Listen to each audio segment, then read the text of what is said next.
Morning, can you hear me? Yes, I can hear you. Thank you.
Good morning, Mark Blank, and this is the Commissioners' Weekly Meeting for December 20th, 2023. Commissioner Plant, any preliminary matters? Are you ready to approve the consent agenda as presented?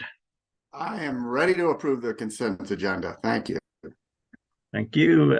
Commissioner Gelman, I also would vote to approve the consent agenda.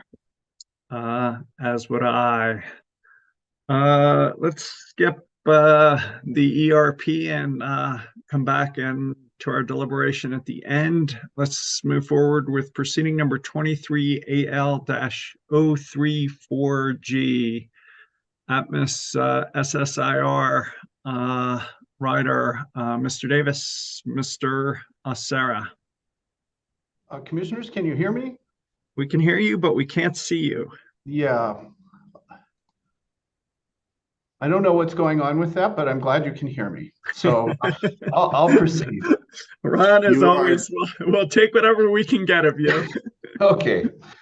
Well, You are Atmos dark Energy void. Corporation filed this advice letter on November 1st with a modified tariff sheet to increase its System Safety and Integrity Rider, or SSIR, effective January 1st. The new SSIR revenue requirement has increased by about $2.1 million. However, due to a true-up from the 2022 SSIR, the SSIR rates for effect January 1st will increase revenues by only approximately $1.1 million. The estimated bill impacts from this change are increases in the range of 3 to 4.4% for residential customers and 2.2 to 3.5% for commercial customers. On November 8th, the Colorado Office of the Utility Consumer Advocate filed a protest asking that the Commission suspend the January 1st effective date of these new SSIR rates and set the matter for hearing. UCA argues that Atmos has included a combined federal and state income tax gross-up factor as applied to its cost recovery for long-term debt to calculate its 2024 SSIR revenue requirement. UCA further argues that Atmos calculated the revenue requirement using a weighted cost of equity of 2.3%, despite being required to use its long-term debt. UCA acknowledges that the inclusion of an income tax gross-up factor is presently the subject of the remand phase of consolidated proceedings 348G and 235G, or what we call the remand proceedings. However, UCA argues that it's inappropriate for Atmos to include an income tax gross-up for its SSIR until the contested issue is resolved. Now, Atmos filed a response to UCA's protest on November 20th, arguing that the protest is procedurally incorrect, factually flawed, and seeks to address the very same issues in this proceeding that are currently pending before the Commission in the remand proceeding. In sum, Atmos states that because the proposed SSIR rates that are filed with this advice letter were prepared pursuant to the terms of the company's currently effective sheet number 27 of the SSIR, which was not proposed to be changed through this advice letter filing, the Commission should reject the UCA's protest as procedurally improper and now allow the proposed new SSIR rates to take effect on January 1st. I can answer your questions, or I can proceed to a recommendation if you like. No, if you can go to your recommendation and we'll come back with questions, comments, a discussion, or a vote. Great, thank you. I recommend that the Commission reject UCA's request that the Commission suspend the effective date and set the matter for hearing. Atmos correctly asserts that while the Commission remanded the issue of the weighted average cost of debt for recovery through the SSIR, the Commission did not suspend in that proceeding the version of sheet number 27 containing the terms for how the revenue requirement for the 2024 SSIR is to be calculated. Atmos acknowledges that once the remand proceeding is resolved, changes to the tariff and changes to the calculation of SSIR revenue requirements might be required, but the remand proceeding is ongoing and the calculation of this revenue requirement is governed by the company's currently effective sheet number 27. Atmos also correctly concludes that the Commission will not deny UCA an opportunity to secure the relief it seeks, but that it will need to do that in the remand proceeding. Also, with respect to that remand proceeding, the Commission adopted ALJ Farley's decision number R23-755 as the decision of the Commission at its December 6th business meeting. The Commission's order adopting the ALJ's recommended decision includes updated timing directives to ATMOS to adjust sheet number 27 in a manner that's actually consistent with UCA's position in the remand proceeding. So ATMOS's compliance tariff filings to modify the SSIR are soon to be implemented, and any further adjustments can be made in the SSIR process as described by ATMOS in its response. So again, my recommendation is to allow this advice letter to go into effect by operation of law and to reject UCA's request. Commissioner Plant, I agree with the recommendation. Commissioner Gilman, I also agree. as do I, as it sounds like we'll get this worked out appropriately over time. And that can be in ABC. Oh, no, I guess there's no. Is there an order? If it is, it can be ABC, Mr. Davis. Okay, thank you. Thank you. Proceeding number 23AL-0536E, Public Service Company of Colorado, TCA. Mr. Right. Davis. Right. So I still have no camera, but I'll continue. This item I'd like to actually kind of take together with the next one, which is for Black Hills. And I'll start with Public Services 2024 transmission cost adjustment, and then we can move on to Black Hills similar filing if necessary. So starting with Public Service, as required by its TCA tariff, the company filed an annual change to the rates on November 1st, with new rates effective January 1st. The filing serves two purposes. First, to increase the TCA to begin collections of additional investments, including the first tranche of significant projected investment costs to be incurred in 2024 associated with its Colorado Power Pathway transmission project. And second, to implement the Commission's directives in the recent fully adjudicated proceeding devoted to Public Services TCA tariff that culminated in the Commission requiring modifications to sheet number 142B to implement a new going forward adjustment to the scope of TCA eligible projects. Public Service states that consistent with the revised sheet number 142B now being implemented on a prospective basis, the 2024 TCA will recover only projected 2024 transmission capital costs that result in a net increase in transmission capacity or are part of an improved wildfire mitigation plan. Per the modified tariff, these are called TCA qualified projects. The effect of the filing is a projected increase in annual revenues of approximately $58.4 million, or excuse me, an increase of $43.6 million above the currently effective 2023 TCA revenue requirement.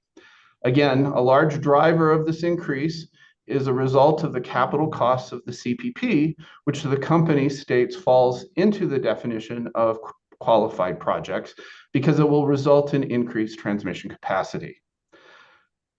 The expected bill impacts from the change will be about 29 cents per month for residential customers and about 41 cents per month for small commercial customers. Staff filed a protest to this advice letter, arguing that based on the plain reading of Section 40-51014A of Colorado statutes, the TCA is to be used for the recovery of costs that a utility prudently incurs in planning, developing, and completing the construction or expansion of transmission facilities for which the utility has been granted a certificate of public convenience and necessity, or for which the Commission has determined that no CPCN is required. Staff argues that the TCA is not a catch-all to recover all costs associated with the replacement of existing facilities, and that the recoverable project costs are limited to those costs that were incurred in planning, developing, and completing TCA-eligible projects. This sounds familiar. That's because staff is raising here essentially the same arguments it raised with respect to the company's 2023 TCA. The Public Service is requesting recovery of costs associated with projects that are not extension or construction of transmission facilities. On Monday, Public Service filed a response to staff's protest. The protest largely offers the Commission procedural options, but does not substantively support a conclusion that the 2024 TCA might be recovering costs that it shouldn't be recovering. While overall, Public Service argues that staff's asserted concerns fail to warrant suspension of the proposed 2024 TCA rates, it explains that the concerns about eligibility of particular projects for cost recovery through the TCA can be addressed through the TCA's existing true-up mechanism. Public Service requests that the Commission allow these rates to take effect on January 1st, but it also offers a few procedural options. First, Public Service commits to continuing to work with staff to address its concerns on a mutually agreeable basis. Second, if working it out that way is not possible, staff or the company can make an appropriate filing to have the Commission resolve any outstanding issues through some separate procedures without suspending the effective date of the 2024 TCA. And then as an alternative, the company suggests that the Commission could consider approving these 2024 TCA rates on an interim basis. I'll pause here to answer any questions, but in light of Public Service's commitment to continuing to work with staff, perhaps the Commission will want to discuss the filings today and take up the matter again. But now I'll pause for your discussion, and if you would like, I could move on to a recommendation. Yeah, well, I'll throw another idea out there and some comments.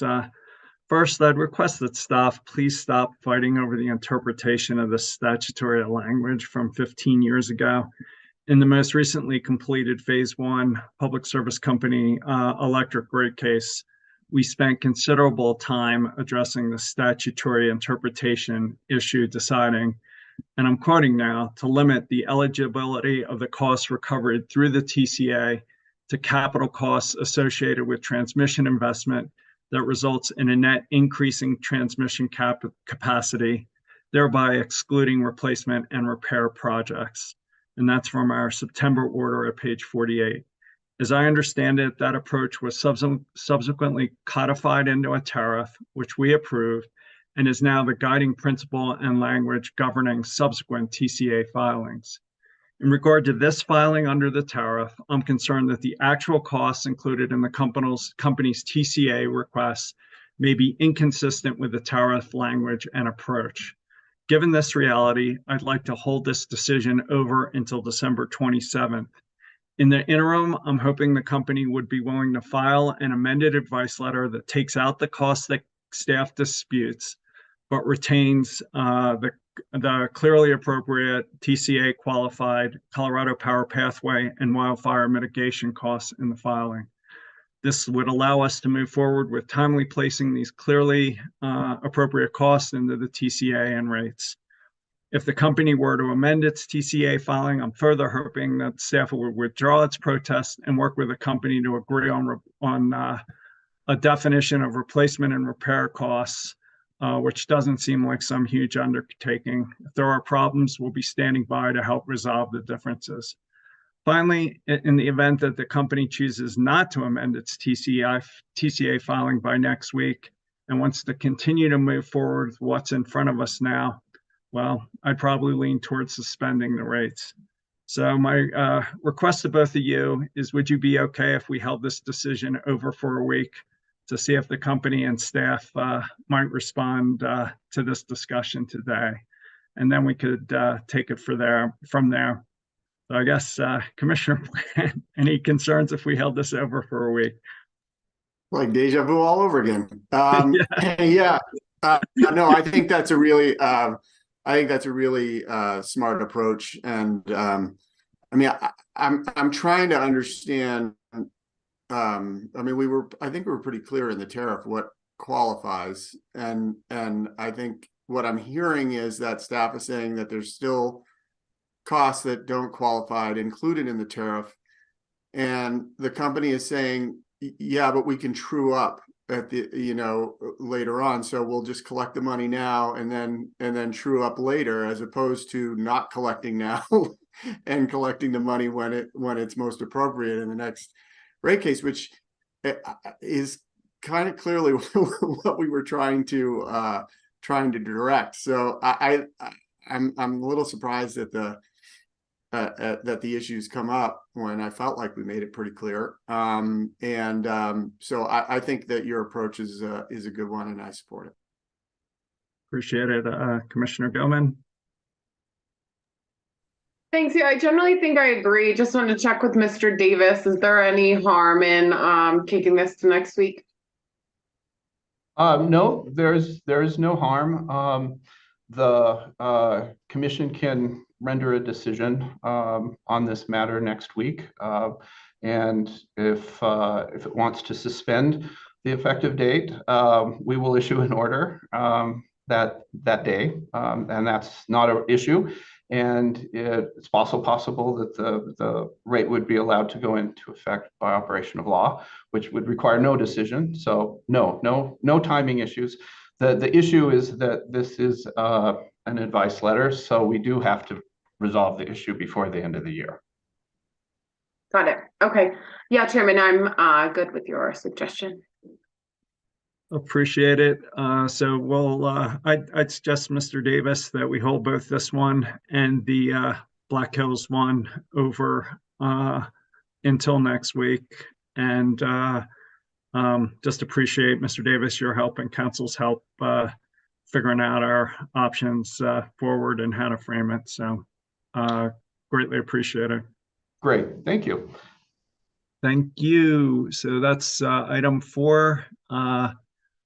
Proceeding number 23A-0242E, Public Service Company Transportation Electrification Plan. Ms. Dundas, Mr. Eden, again, the plot thickens. Good morning, commissioners. Can you hear me okay? Yeah, we can. Great. I'm Lindsay Dundas of your commission council, and as you just noted, this proceeding is Public Services 2024 to 2026 Transportation Electrification Plan proceeding. By decision C-23-0514 back in August, the commission adopted a procedural schedule that includes an en-banc hearing from January 10th to 12th, 16th to 19th, and 22nd to 24th. However, last week, the commission received a non-unanimous settlement agreement filed by Public Service on behalf of numerous other parties. That settlement agreement is accompanied by a joint motion that requests the commission approve the settlement agreement as well as make several procedural changes to the schedule. The joint motion requests that the commission vacate and amend the hearing date scheduled for January 10th, 11th, 12th, and January 16th, so that the hearing will take place January 17th to 19th and 22nd to the 24th. The joint motion suggests that vacating the earlier hearing dates is appropriate because of the large number of parties who support the settlement agreement and waive cross-examination of each other's witnesses. In addition to vacating the first 3 hearing days, the joint motion requests the commission amend the deadline for corrections to pre-filed testimony and exhibits, along with pre-filed motions, to January 4th. It's currently today, December 20th. And also the motion requests the deadline for witness list and cross-examined matrix be extended to January 10th, and it is currently December 29th. The joint motion indicates that the scheduling requests are unopposed by any party except for commission staff. On December 18th, staff filed a response to the joint motion. In its response, staff argues that the commission should deny the company's request to vacate the first days of hearing because the joint motion understates the amount of conflicts that remain in this case despite the joint settlement. And staff argues that there could still be a men's cross-examination in this case and supports that with a hypothetical cross-examination matrix that shows an estimated 51 hours of hearing. Staff also argues that it's unwise to shorten a hearing in a proceeding that is so controversial and where parties have arranged schedules to accommodate the hearing dates months in advance. Instead of the proposed procedural schedule suggested in the joint motion, staff requests the commission decline to adjust the hearing schedule. However, it does support amending the corrections deadline to December 29th and the cross-examination matrix until January 3rd. So for a decision today, as requested for the joint motion, is whether to vacate the hearing dates or wait to determine the correct length of hearing at a later date, and also whether to amend the deadlines for corrections and cross-examination matrix. I do have a procedural recommendation if you'd like, otherwise I'll pause here for your discussion. Yeah, I'd welcome the recommendation, Ms. Dundas. Thank you. I'd recommend delaying a decision on whether the hearing should be shortened until after the commission can review the settlement testimony. That testimony is expected by the end of the day today. After seeing the scope of the testimony, the commission may have a better understanding of the appropriate timeline for the proceeding. However, I do recommend the commission adopt the limited extensions proposed by staff, which will give parties a limited additional time but also allow the commission to hold the full hearing if it finds that appropriate at a later date. To that end, I'd recommend the commission amend the corrections deadline to December 29th and the cross-examination matrix until January 3rd. So the cross-examine, would we prefer to have the cross-examination matrix before the 3rd? So we can take it up at our meeting on the 3rd? That's also an option if you'd like to make it, midday on the 2nd so that we can put this on the CWM agenda on the 3rd. There's also, I believe, time in your schedule to do a pre-hearing conference sometime that week as well. Yeah, I'd make a friendly amendment to see if we could do the cross-examination matrix by noon on the 2nd, so we don't have to try and schedule an additional meeting. So with that, Commissioner Plant? Yeah, I agree with the recommendation with the friendly amendment. Thank you, sir. Commissioner Gilman?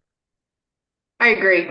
Yeah, I think it's logical to wait until we see all that to decide, but getting that in midday on the 2nd would allow us more maneuverability on the 3rd, in kind of a busy still holiday week. So I think it's helpful to combine where possible.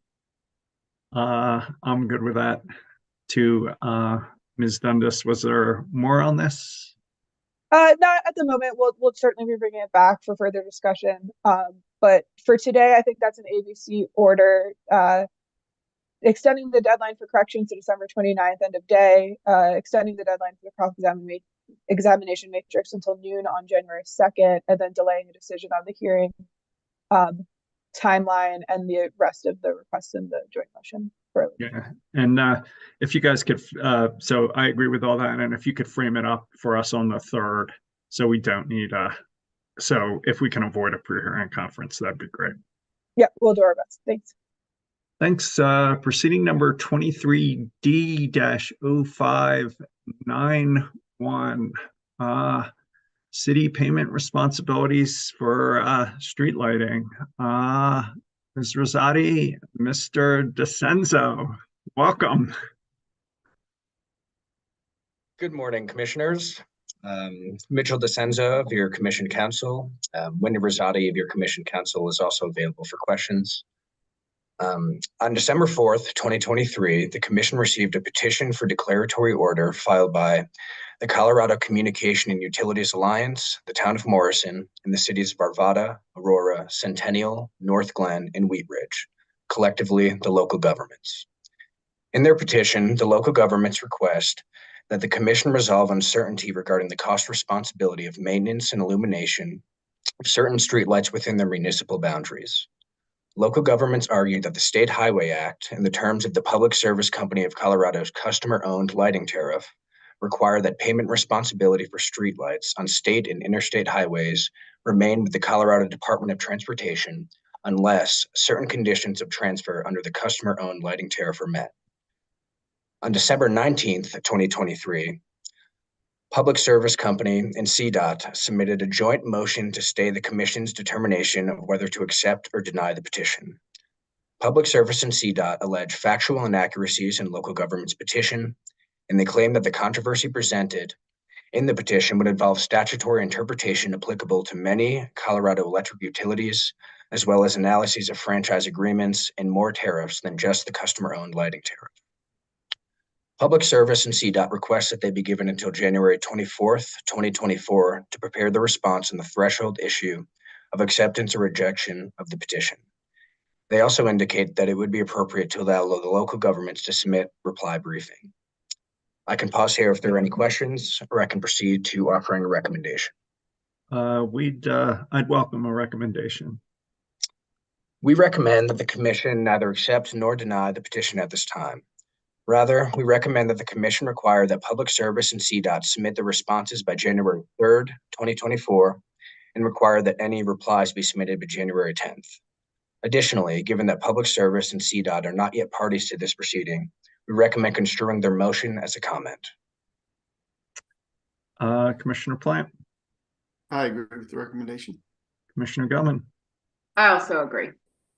As do I, and that can be an ABC decision delaying whether to rule on the petition until possible responses are received. So thank you, sir. Proceeding number 23L-0608G, Mr. Lugo and Ms. O'Neill. Good morning, Commissioners. Luis Rivera Lugo and Eric O'Neill here with Commission staff presenting proceeding 23L-0608G concerning Public Service Company of Colorado's verified application for an order authorizing the revision of its gas cost adjustment or GCA on less than statutory notice to be effective January 1st, 2024.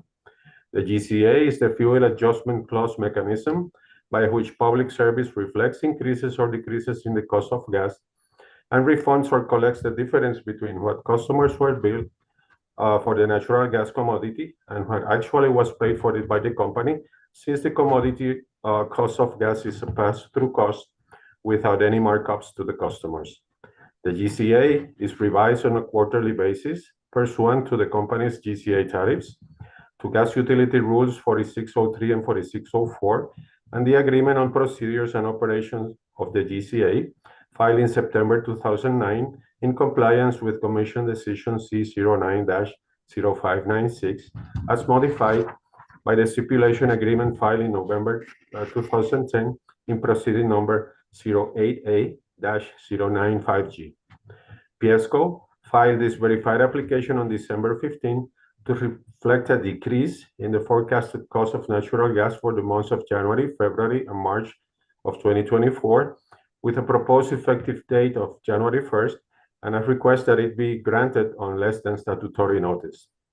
The projected decrease is consistent with the softening of the gas commodity markets experienced since the beginning of the year, in which NYMEX contract prices have trended down from an average high of $4.20 per million BTU in early March to a recent low of $2.73 per million BTU at the end of November. Relatively mild late injection season weather, while natural gas production has continued to rise to record levels. Weather forecasts indicating warmer weather in North America throughout mid-December, suggesting lower withdrawals, near-term supply surpluses, and downward pressure on prices. Plus, aggregate U.S. storage inventory levels by late November that were about 10% higher than last year and about 9% above the previous 5-year average.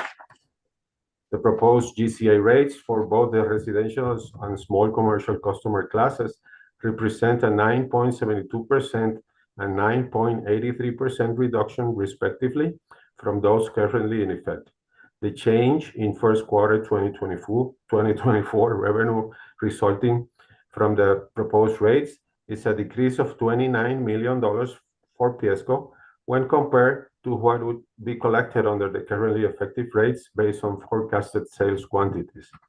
The impact of the proposed GCA rate decrease for the average residential customer monthly bill is a 4.26% decrease or $2.76, while for a small commercial customer, it's a 4.75% decrease or $13.46 based on annualized average monthly usage levels. On December 18, the Office of Utility Consumers Advocate, or UCA, filed a protest notice of intervention as matter of right, request for hearing and entry of appearances in this proceeding, similar to the one filed in the previous GCA proceeding in September, concerning the method that the company is using to calculate the gas storage inventory cost, which is one of the components of the GCA. I am now going to turn it over to the Commission's Advisory Council, Mr. Alex Acera, for further discussion on UCA's protest and complaint before proceeding with staff recommendations. Mr. Acera.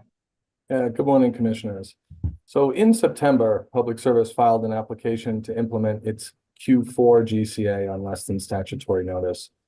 UCA filed a protest in that proceeding as well, arguing that Public Service was inappropriately grossing up its gas storage inventory costs and using an inappropriate calculator for its short-term cost of debt. So at the time, you declined to take up UCA's protest to the adjustment clause and urged UCA to file a formal complaint so that the commission could investigate UCA's concerns in a more appropriate proceeding. On Monday, UCA finally filed that formal complaint, but also on Monday, UCA filed a protest to the LSN application in this proceeding. And this is the same approach the commission disapproved of in September, which, as I mentioned, was the last quarterly modification to this same adjustment clause. So today I'm going to recommend that, consistent with your approach in September, you decline to take up the protest filed in this LSN application proceeding because the issues that UCA is raising here are live in the formal complaint proceeding that UCA filed on Monday, and that is the more appropriate venue for this dispute. So with that, I'll turn it. Yeah, just one quick question on that. So if we suspended this tariff, it would delay the decrease in gas costs from going into rates. Is that correct? Yeah, during the heating season. Yeah, okay. Mr. Lugo, back to you. Yep. Staff, my recommendations are that staff review the application, the accompanying tariffs and supporting work papers with no material issues found. The application contains all the elements that are required by the Commission's rules, and it should be deemed complete. The Commission should find good cause to allow the requested decrease in GCA rates on less than statutory notice. The GCA rates set forth on tariff sheet number 50H, as presented in attachment 9 to the application, have been calculated in accordance with the company's GCA tariff in effect at the time of this filing. Approval of the first quarter 2024 revision of the GCA rates for effect on January 1st is thus consistent with the Commission rules governing the GCA and satisfy the related requirements as set forth in proceeding 08A-095G, and the Commission should grant the order and LSN requested herein. The Commission, as Alex just commented, should consider UCA's protest as valid, serious, and worthy of consideration in the separate formal complaint proceeding it filed on Monday, while declining to take it up in this verified application. Commissioner Plant. I would support the recommendation and happy that we can lower the cost of gas at this critical time. Commissioner Gilman. Thanks. I agree with your recommendations, Mr. Serra, Mr. Veralugo. It makes little sense, I think, to delay a process that'll provide some rate relief to gas customers here over a dispute, which is a relatively small amount of money. Not to say the accuracy doesn't matter. It does matter, but it'll be taken up elsewhere, and we should certainly move swiftly on providing that rate relief to customers independent of that dispute happening elsewhere. So thank you for your recommendation. Thank you, Commissioner Gilman. I agree. Happy holidays. Nice to see prices going down, and that can be an ABC decision, deeming the application complete, granting it on less than statutory notice, and requiring the filing of compliant tariffs and consistent with your discussion of the UCA protests. So thanks to both of you. Thank you. Proceeding number 23V-0609E, deadlines for filing the distribution system plan. Ms. Crandall. Good morning, Commissioners. I'm Kelly Crandall with the advisory team. On December 15th, Public Service filed a petition seeking to modify the deadline of its next Phase 1 distribution system plan. And just as a reminder, Public Service recently concluded its Phase 2 distribution system plan, and it's currently anticipated to file the next Phase 1 by January 31st, 2024, under Rule 3528. In the prior DSP, which was proceeding number 22A-0189E, the Commission approved a settlement that noted that an extension of up to 6 months may be warranted for this next application. By its petition, Public Service seeks a variance to extend the deadline of its next DSP from January 31st to November 15th, 2024. Public Service provides a number of justifications, including the availability of federal funding, new state policies around gas planning that could result in electrification portfolios, to be incorporated in forecasting, improved alignment with internal forecasting and budgeting cycles, and further developing information technology roadmaps. And given the tight timeline, it requests a shortened notice and intervention period to December 29th, 2023, and an expedited decision from the Commission by January 3rd, 2024. So the item before you today is whether to grant this shortened notice and intervention period. And with that, I can take questions or make a recommendation. If you can make a recommendation, Ms. Crandall, that'd be great. Thank you. Advisors recommend finding good cause to grant the request for a shortened notice and intervention period. Public Service reports there's no opposition so far, and the request for an extension isn't a surprise given the prior DSP proceeding, which only recently resolved. Accordingly, advisors recommend setting the deadline of December 29th, 2023 for the filing of interventions, including those of trial staff of the Commission. And we further recommend directing potential parties to include any objections to the relief sought by Public Service with or at the same time as their intervention. And so then we could work with you all on a prompt decision depending on whether there are requests for intervention in a hearing. Commissioner Plant. I agree with the recommendation. Commissioner Gutman. I also agree. As do I, and that can be an ABC decision granting the requests for short notice. So thank you, Ms. Crandall. Thank you. Let's go back to proceeding 21A-0141E, the Public Service Company of Colorado Resource Planning and Clean Energy Plan. This is our third deliberation and our ongoing discussion. Mr. Eden, can you get us going? Yes, good morning, Commissioners. I'm Michael Eden with your advisory staff. Today, for this step 3 deliberations in this proceedings, my colleagues Dan Greenberg and Kelly Crandall will also be helping me tee up some of the issues. As background, the Commission began deliberations in this phase 2 portion of this proceeding on December 6, 2023. Like many of the Commission's significant decisions, discussions regarding your ultimate phase 2 decision in this case have been in multiple steps, which will result in a final written decision once your deliberations conclude that considers and balances all interrelated issues to ensure that they are in the public interest. The very end of this process will be the Commission's written decision, which ties the interrelated issues together from the Commission's oral discussions. The process of deliberations will conclude once a written phase 2 order issues. The first round of deliberations, or the step 1 deliberations, addressed high-level policy concerns with Public Service's updated preferred plan, or UPP, including transmission uncertainties and concerns about the high levels of curtailments. During these deliberations, advisors recommended that the Commission plan on waiving Rule 3613 Subpart H that requires a phase 2 decision within 90 days of the 120-day report. As you know, the 90-day deadline for a written phase 2 decision passed on December 18. The second round of deliberations was conducted on December 13th. During this step 2 deliberations, the Commission continued its discussions and found that modifications of Public Service's proposed Clean Energy Plan, or CEP, to include the alternative portfolio was necessary to ensure the plan is in the public interest. This alternative portfolio contains slightly more gas than the UPP, but less company-owned gas assets. It contains fewer wind and solar resources, but greatly increases the amount of storage that would be acquired. The Commission also deliberated on performance incentive mechanisms, or PIMs, for utility-owned generation, although there are a few points that the Commission needs to finalize on this topic, which will be addressed today. Today, in this step 3 deliberations, advisors will present for your consideration numerous decision points ranging from the process for selecting backup bids, next steps for transmission development, cost recovery, and many others.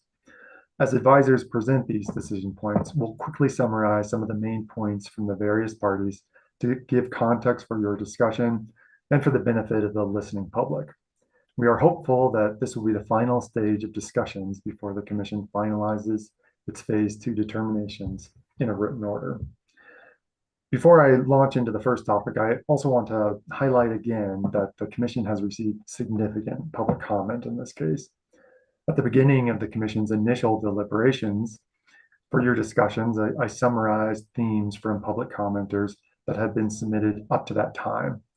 As you know, members of the public may submit public comments as long as the proceeding is open, and the Commission encourages members of the public to comment throughout the process. Since the Commission had its step one deliberations, we have continued to receive and review numerous public comments, including some that came in just yesterday. At a high level, the majority of these most recent public comments urge the Commission to select a resource portfolio with fewer or no gas resources on the basis of climate change, air pollution, the price volatility of natural gas, or concerns that the gas resources will become stranded. Several of the public commenters argue that the alternative portfolio is more expensive on a dollar per megawatt basis than the company's UPP. In preparations and discussions today, the Commission reviews the entire record, including party filings, party comments, and all pleadings. I'll continue to provide background for your discussion today, but especially because the Commission has discussed this proceeding numerous times since it was initiated back in 2021. For clarity, if I don't raise up a filing or comment specifically, it by no means indicates that it was overlooked. All filings, including the significant public comments received, were useful. Unless you have any questions, I'll proceed to the first issue of the day, which is the gas resources contained in the alternative portfolio. Yeah, why don't you keep going, and then we'll open it up for wherever either of us wants to go once you frame up that issue. It seems to be at the core of the public comments. Sounds good. So the amount of natural gas resources acquired in the CEP has been a major issue throughout this proceeding, starting in phase one. The UPP contains 628 megawatts of new build gas resources, all of which are company owned. The alternative portfolio contains 669 megawatts of new build gas resources. Of this 669 megawatts, 219 megawatts would be owned by an independent power producer, or IPP, that would have a 20-year power purchase agreement. The other 450 megawatts of gas resources in the alternative plan are company-owned resources. In the 120-day report, the company confirms that, consistent with the phase one updated settlement, for phase two modeling purposes, the company limited the depreciation lives for new natural gas assets to 25 years, which better aligns with the state policy and with the 100% clean energy goal by 2050. Several interveners, including the Colorado Energy Office, Conservation Coalition, and CREZ, argue that the Commission should exclude some or all of the natural gas resources from the approved portfolio. Western Resource Advocates, or WRA, similarly argues that the Commission should consider the lower dispatchable portfolio, which has 504 megawatts of gas resources. In contrast, UCA examines the cost of the no new gas portfolio and concludes that reducing gas capacity is very expensive for the system. Trial staff of the Commission recommends that the Commission limit its consideration to portfolios that include the specific gas resources the company states are important for transmission reliability, as well as sufficient additional dispatchable gas to support reliability. Staff opines that it, quote, does not consider the no new gas or no gas plans to be viable options for Commission consideration, end quote. In addition to these intervener comments, as I mentioned earlier, several members of the public argue against any new gas acquisitions. In its response comments, the company argues that certain intervener favored portfolios provide an on-paper perception of reliability from the model results, but in practice give the company substantial pause from a real-world operational perspective. For instance, the company states that it has concerns with the lower dispatchable plan because it includes materially lower levels of dispatchable resources and includes an extension of bid 1061. The company states that it has reliability concerns with bid 1061 based on the company's operating experience with that unit. At this point, I'll turn it back over to you for a discussion regarding the gas resources. Yeah, maybe I'll go first. Like others, I'd prefer it if we didn't need the gas peaking plants. They're relatively expensive and require long-term commitments in a very uncertain planning environment. So for me, my decision on this is in large part grounded in the outcome of the earlier phase one process, where many stakeholders came together to support an updated settlement agreement. Those parties included, among others, the company, large and small customers, trial staff, UCA, CEO, 3 IPP groups, various local communities, multiple unions, and 3 environmental groups. While the updated settlement agreement was primarily binding on the model inputs, assumptions, and approaches, the indicative model results during that phase one process incorporated roughly 1,200 megawatts of new natural gas CTs, or almost double what we approved last week. So in regard to the new natural gas, we're way inside the guardrails established in the phase one process, is supported by virtually all the parties to that process. As you said, Mr. Eden, in addition, the options that would rely on an all renewable set of resources appear to require very large amounts of new clean energy resources at relatively high costs.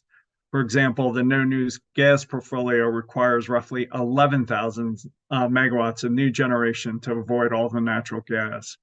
Options like the lower dispatchable portfolio would shave about 160 megawatts of PPA gas, but would increase the overall size of the resource acquisition by over 1,300 megawatts, which will likely raise additional curtailment and rate impact concern. For me, Exol holds full accountability for maintaining reliability, as they should, and has told us that the new natural gas generation is essential for ensuring system reliability. Moreover, these new natural gas units expected to run very infrequently during just a small handful of hours. Overall, our approval of the alternative plan allows for the single largest clean energy investment in Colorado history, over 5,000 megawatts, and one of the largest nationally on a percentage of peak demand basis. And it places Colorado firmly in front in terms of leading the clean energy transition. The plan also involves over $12 billion in new investment in Colorado. To put that number in perspective, the company's current Colorado rate base, the total depreciated value of all its electric assets, is currently a little over $11 billion. As such, allowing these natural gas plants to serve as a backup resource is what enables us to retire our aging coal plants and invest in new wind, solar, and storage without compromising system reliability or safety.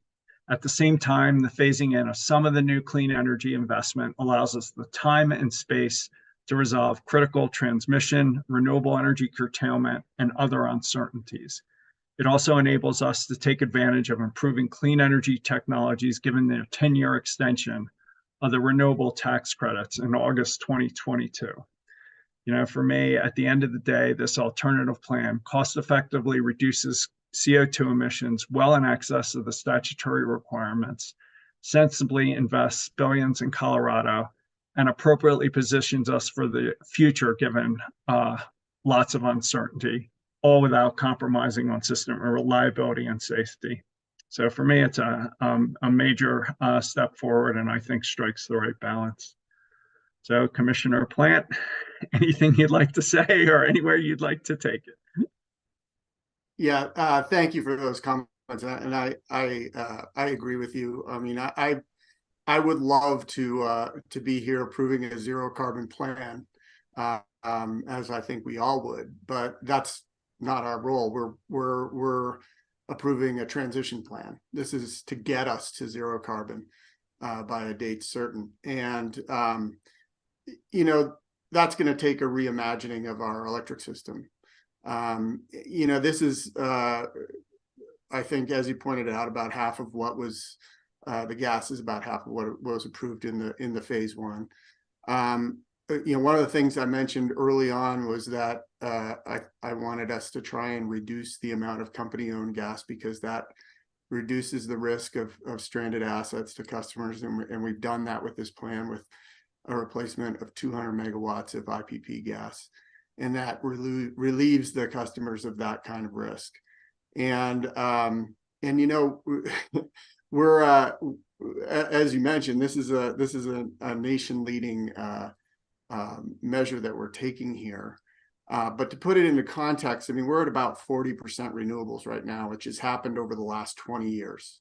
So over the last 20 years, we have gotten to 40% renewables on the system. And this is essentially doubling that, pretty close to doubling that. We're getting to 77.6% renewables in the next 5 years. So the pace of that change is not only significant, but it also requires us to start thinking about our electric system in a different way. And I think that the alternative plan that we've put forward here helps us to do that. Yes, we have the gas as a backup reliability resource, but we're also, you know, this plan that we're approving now, a third of the capacity is energy storage. You can compare that to 15% of the proposed plan, the preferred plan, either the preferred plan or the low dispatchable plan. Either one of them was about 15% energy storage. We're up at 32% energy storage in this plan, and I think that that reflects a reality of a changing way that we manage a very highly renewable electrical system. I think we have to have the capacity on the supply side to manage the supply to the demand. We also need to develop the capacity on the demand side to manage the demand to the supply. Those two things are an essential component of a highly renewable electrical system. And we're doing half of that now. We really need the company to come forward with a much more advanced distribution system management capability. And that's something that the company really needs to accelerate in the coming year. And because that is the big part of having this new system. You can't just build a completely different system in the same way that you've built systems in the past. And what we saw in the proposal was an attempt to do that. And what does that lead to? It leads to high curtailments, which does absolutely nobody any good. It doesn't do you any good to pat yourself on the back for building a bunch of renewables that can't deliver load, can't deliver the supply to the load. So you're not getting the carbon reductions, you're not getting the clean energy, you're just building it. And we saw that a huge amount of the transmission expense that was included in this phase 2 was driven by the inability to manage that distribution system load. And so this is a critical component of what the company needs to focus on in the coming years. If we're looking at increased electrification, we're at the blade end of the hockey stick of electrical loads coming onto the system with EVs, with heat pumps, with heat pump water. All these things are coming onto the system in the coming years. And if we're going to adequately manage that increasing load, we need to start planning for that yesterday. We need to start the process of getting our system on the distribution side much more capable of that dynamic management. And we're just not there yet. And we need to get there. And I think that, the fact that the proposed plan included, another $3 billion of transmission investments that really has not gone through any vetting or analysis is just unacceptable. And it is building the system the same way we always have. And we need to rethink that. And so I think that this sets us up for a utility system of the future and a new approach to how we produce and deliver and consume electricity in our system. And I would say that, as I mentioned, I think we would all love to have this be a zero carbon plan. It's a transition plan. But I would say it is my sincere hope that this is the last fossil plant that this commission approves. And I think that's a pretty substantial point of transition for the state of Colorado, and I'm really happy with the proposal that we're putting forward here. Thank you, Commissioner Plant. Well said, Commissioner Gilman. Anywhere you'd like to go? You offered comments before, but go where you would like. Excellent. Well, I just wanted to start by saying I agree with what each of you have brought up in the many points that you've brought up. So this may be a little repetitive, but as I indicated before, last week, this is certainly not a decision that I came to lightly. So I've thought it out. I've written myself notes, and despite it being probably repetitive with some of the points you all made, I'll go through my notes to make sure I didn't miss anything. Because certainly I've given this a lot of thought. I understand the concerns that were expressed in public comment. And as I indicated last week, I share many of the sentiments. In some ways, it's a tough pill to swallow that we will invest in any more fossil fuel plants in Colorado. I certainly understand that perspective, and it does. That particular part of this plan doesn't feel great if taken entirely alone without the context of what else we're doing. But I will point out that, as the chairman said, nearly all portfolios which have been modeled and vetted for greenhouse gas emissions and vetted against reliability screens involve the continued use of gas, including about twice as much gas in the phase 1 process that was indicated. But granted, we will be using significantly less actual gas in the future as we move forward, and the capacity factor or percentage of time the gas plants are projected to run is really extremely low as we move forward.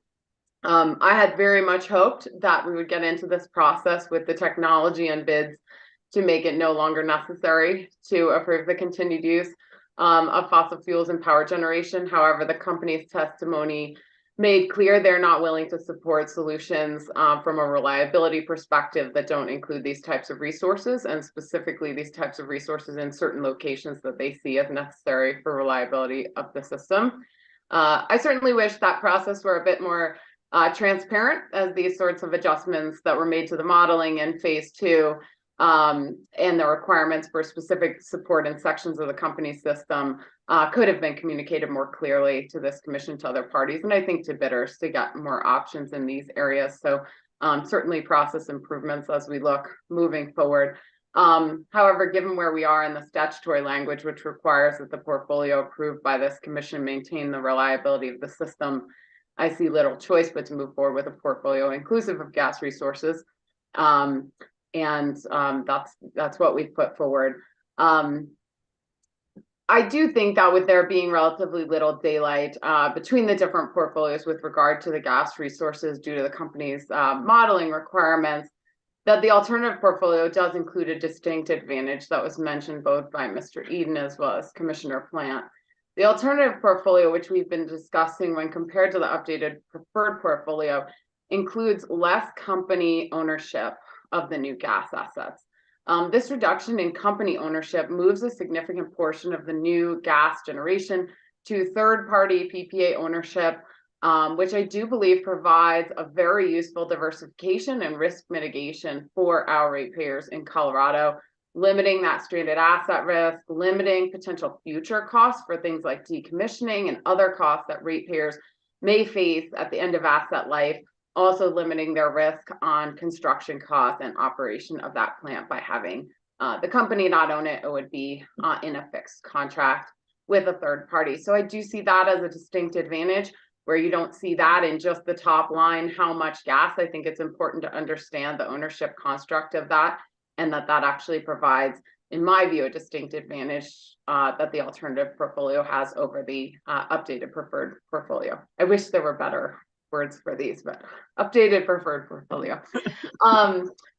And while the total amount of gas is something to focus on, the company-owned level should really be of interest in reducing that risk.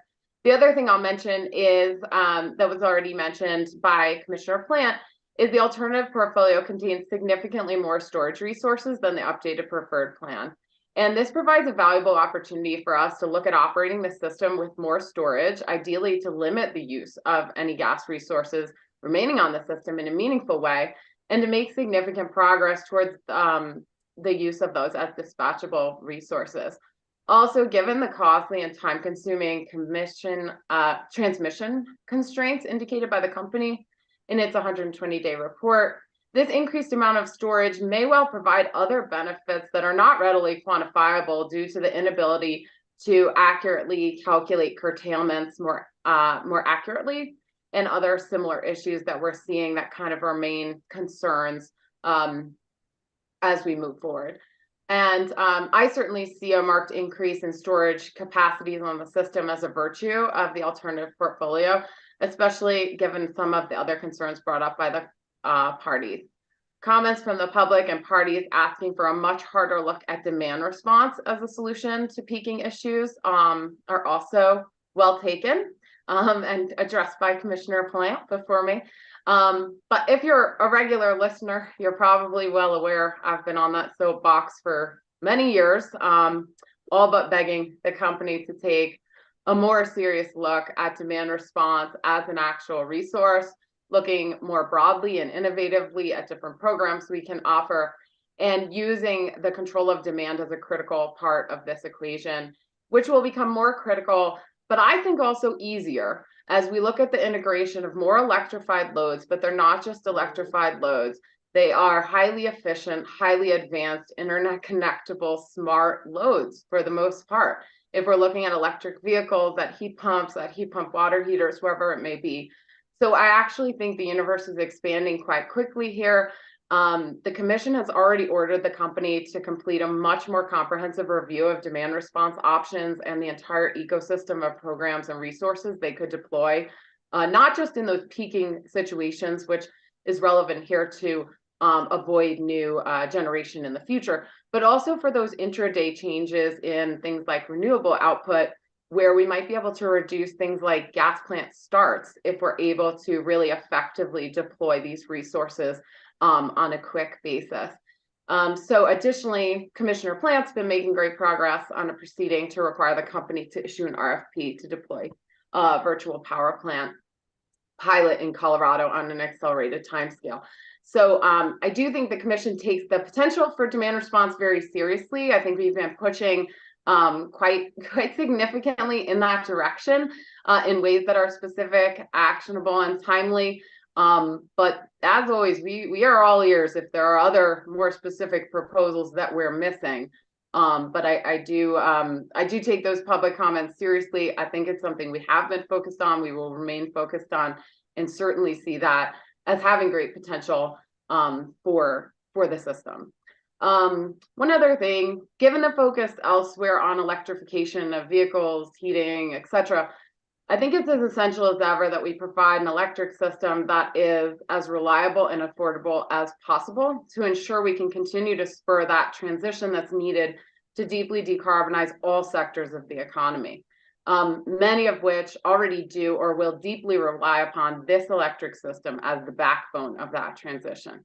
If we go too big on investment too soon and price electricity out of competition with other fuels, knowing there are many other investments to be made here on the electric system outside of just generation, that some of which will be talked about today, some of which Commissioner Plant talked about in terms of the distribution system, or if we compromise the reliability of that system by not providing the reliability and the resources that the company claims are necessary, I think that we could put overall progress in the decarbonization of the overall economy at risk here. And that's not something I'm willing to do. For all those reasons, I continue to believe the alternative portfolio is the best path forward, despite its shortcomings, which we all would have been happy to live without.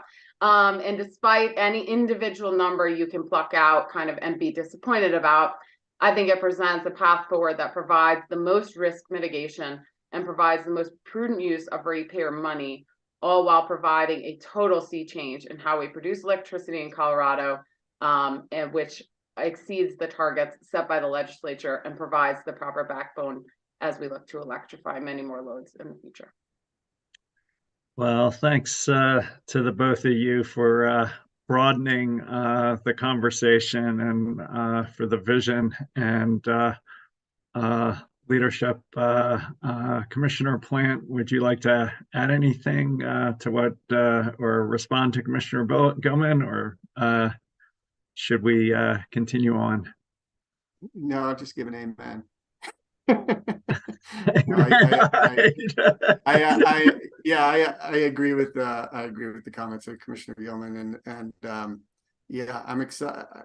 I think you bring up a really excellent point about looking at electrification much more broadly and all the dynamics that influence electrification as we go forward, and those are excellent points. And the only other thing I'd add is that we do have an interim ERP coming up in 6 months. So the work on this transition has not ended with this decision. In fact, it's more likely just beginning. And so I'm really looking forward to the progress that we can make there. Yeah, what's the quote? It's not the end or the beginning of the end, but maybe the end of the beginning, something like that. Just one more comment for you before we move on, Mr. Eden. I think in our phase 1 order, we had required that the company keep like 5 days of alternative fuel oil on site to avoid something like the Storm Uri event. Where we incurred hundreds of millions of dollars of costs over one long weekend. So if you can just make sure the order reflects that, that'd be greatly appreciated. With that, I think we can move on to transmission, our second issue. Mr. Greenberg, you want to get us going? Yes, good morning, Commissioners. Dan Greenberg of your advisory staff. In phase 1 of this proceeding, Public Service explained that it would need to make transmission investments in 4 areas to accommodate the new generating resources to be procured. 1, Denver Metro upgrades, network upgrades. 2, grid strength reinforcement. 3, reactive power and voltage support. And 4, generator interconnections.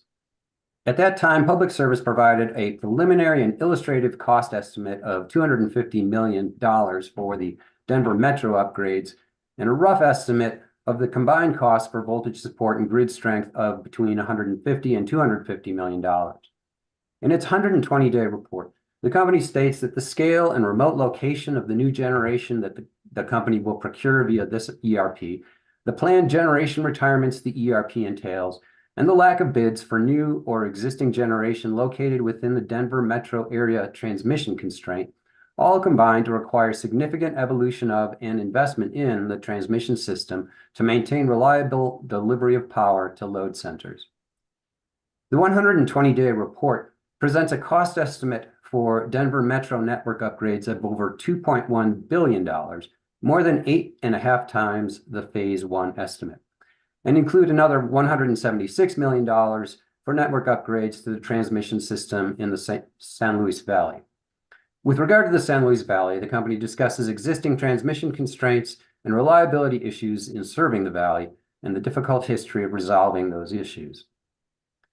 Staff, CEO, UCA, and the CEC went to great lengths in their comments on the 120-day report to detail the many shortcomings they see with the network upgrade proposals the company makes in the report.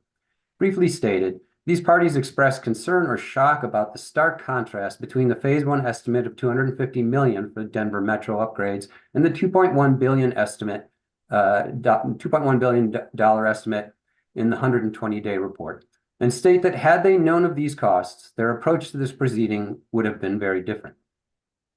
Staff points out that the in-service dates for much of the transmission is coterminous or later than the commercial operation dates of much of the new generation to be procured, suggesting that curtailment will have to escalate dramatically. They criticize the company for inadequate consideration of alternative solutions such as advanced transmission technologies, non-wire alternatives, load management programs, virtual power plants, or strategically located generation or storage bids that could provide counterflow against the new power flows coming from the south and east, thereby reducing the need for network upgrades. These parties make numerous recommendations about how the Commission should respond to the company's proposals, including that it should in no way provide approval or any presumption of prudence for the company's proposals, that the Commission's transmission pre-rulemaking proceeding be expanded to consider how better to integrate transmission and resource planning, that the Commission should require a standalone transmission planning application for all network upgrades, and that the Commission should consider an independent transmission monitor. Some of these parties contend that it is possible to attribute network upgrade costs a priori to bids so that these costs can and should be considered in the process of capacity expansion optimization modeling during phase 2, and they criticize the company for not doing so. CIEA, CASA-CIA, and WRA are largely supportive of the company's transmission proposal. In fact, CIEA and CASA-CIA urge an expedited process for approval of transmission assets because they assert that delay will put independent power producer project commercial operation dates at risk. CASA-CIA recommends the establishment of a PIM to encourage on-time completion of transmission projects. CASA-CIA and WRA agree with others that the company should give greater consideration to transmission alternatives such as demand-side solutions, ATT, NWA, and VP virtual power plants. CIEA suggests holding off on the upgrades outlined in the San Luis Valley pending ongoing investigations of options for the valley being led by CEO and the Colorado Coordinated Planning Group. Public Service replies that it is not requesting approval for any of the network upgrades identified in the 120-day report and observes that significant upgrades would be needed for any portfolio achieving the emission reductions required by law. It recommends a first quarter 2024 CIM or Commissioner's Information Meeting to elucidate the need for the network upgrades.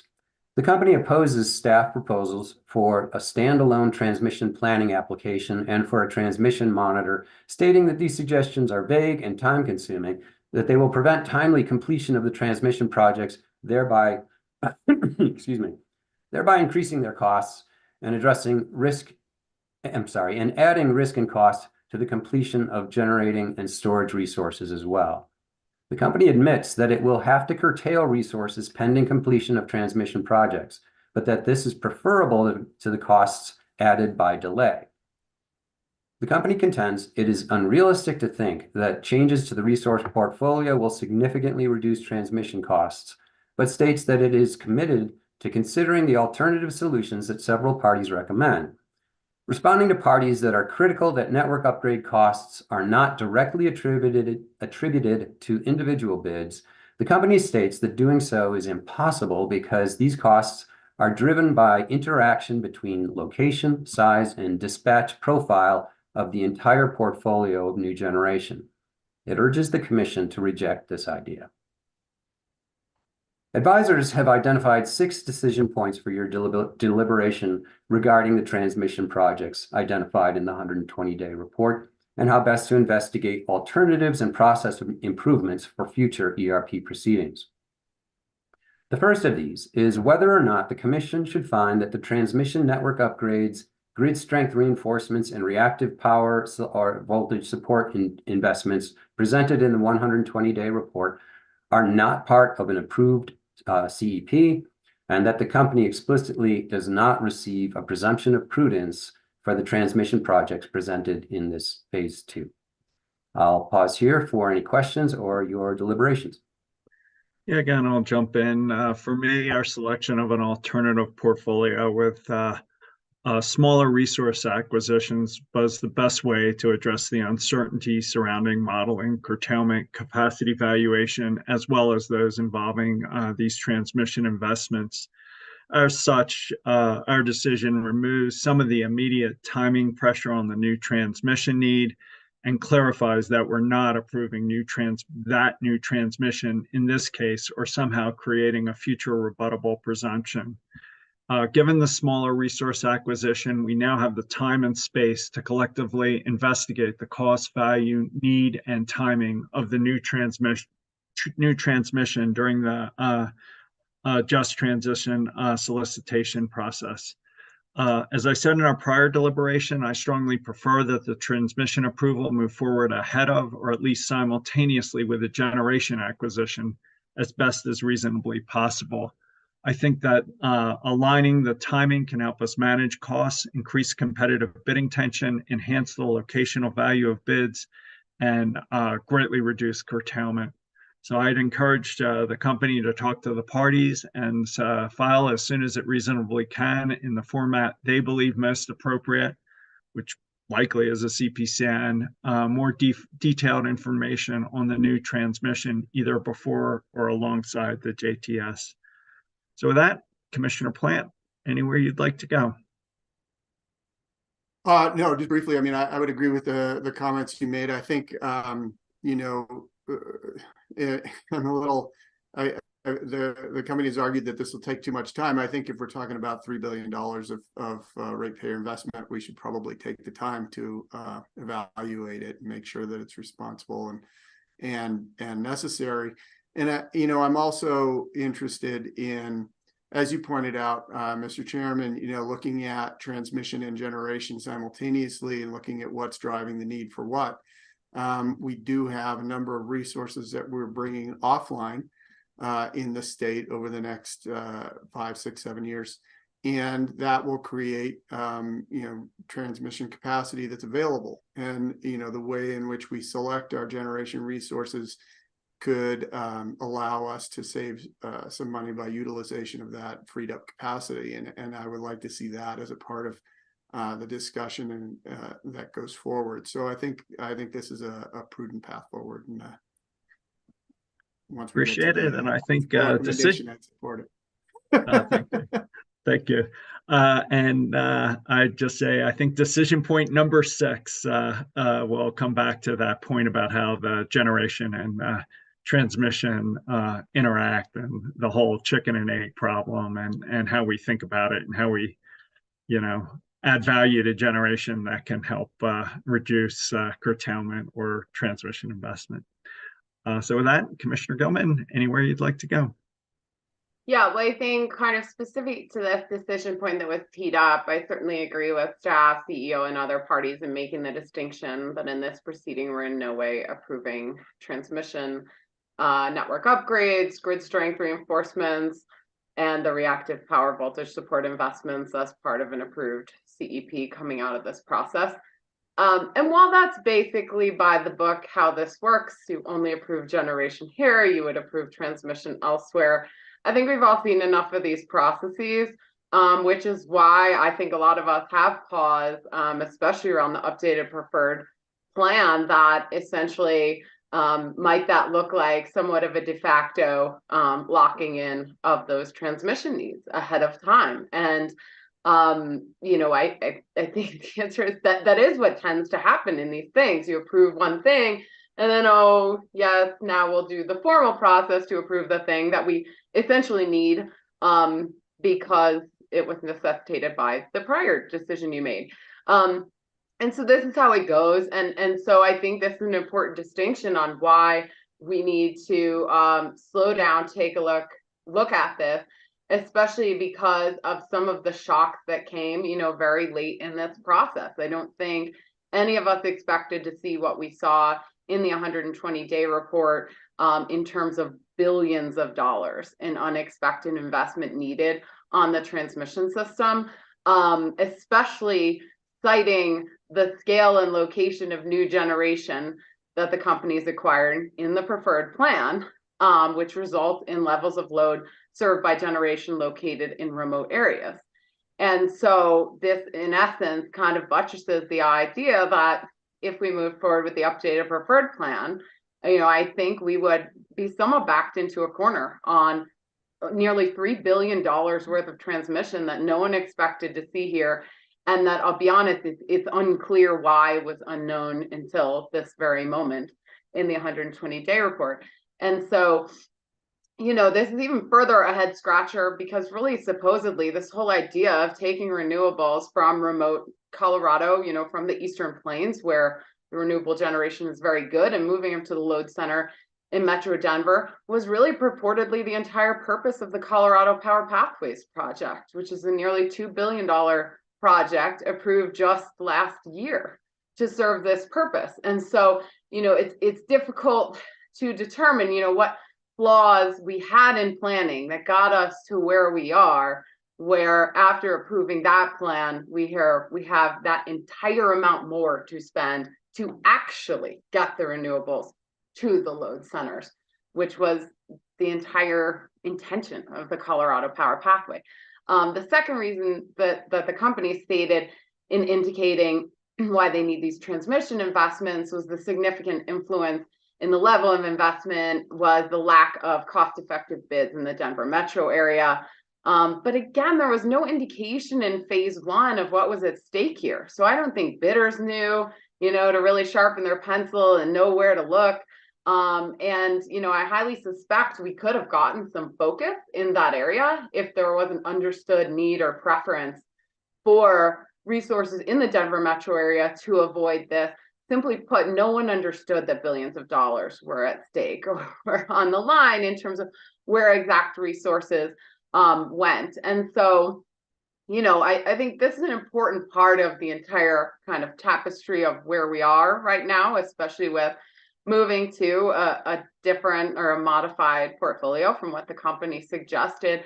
I think, I personally am rightfully shocked at the sheer magnitude of the planning failure that occurred here.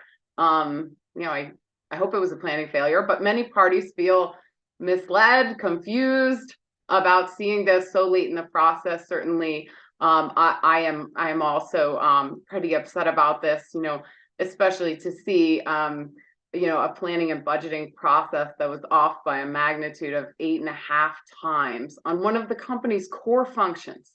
This is not really new stuff. Planning transmission needs and power flows are one of their core functions. And so, considering all of this, I think this is an important context to put in terms of our decision on what portfolio we move forward. Really in the context of this, I don't see it as possible for this commission to proceed with business as usual and take the company's updated preferred plan and move on as we go. The magnitude of what was discovered here and really the concerns that brings about with the process, and if the updated preferred plan could have possibly been in the public interest, especially considering all of the costs it would necessitate after to actually deliver that renewable energy back to the load centers is really a major issue here.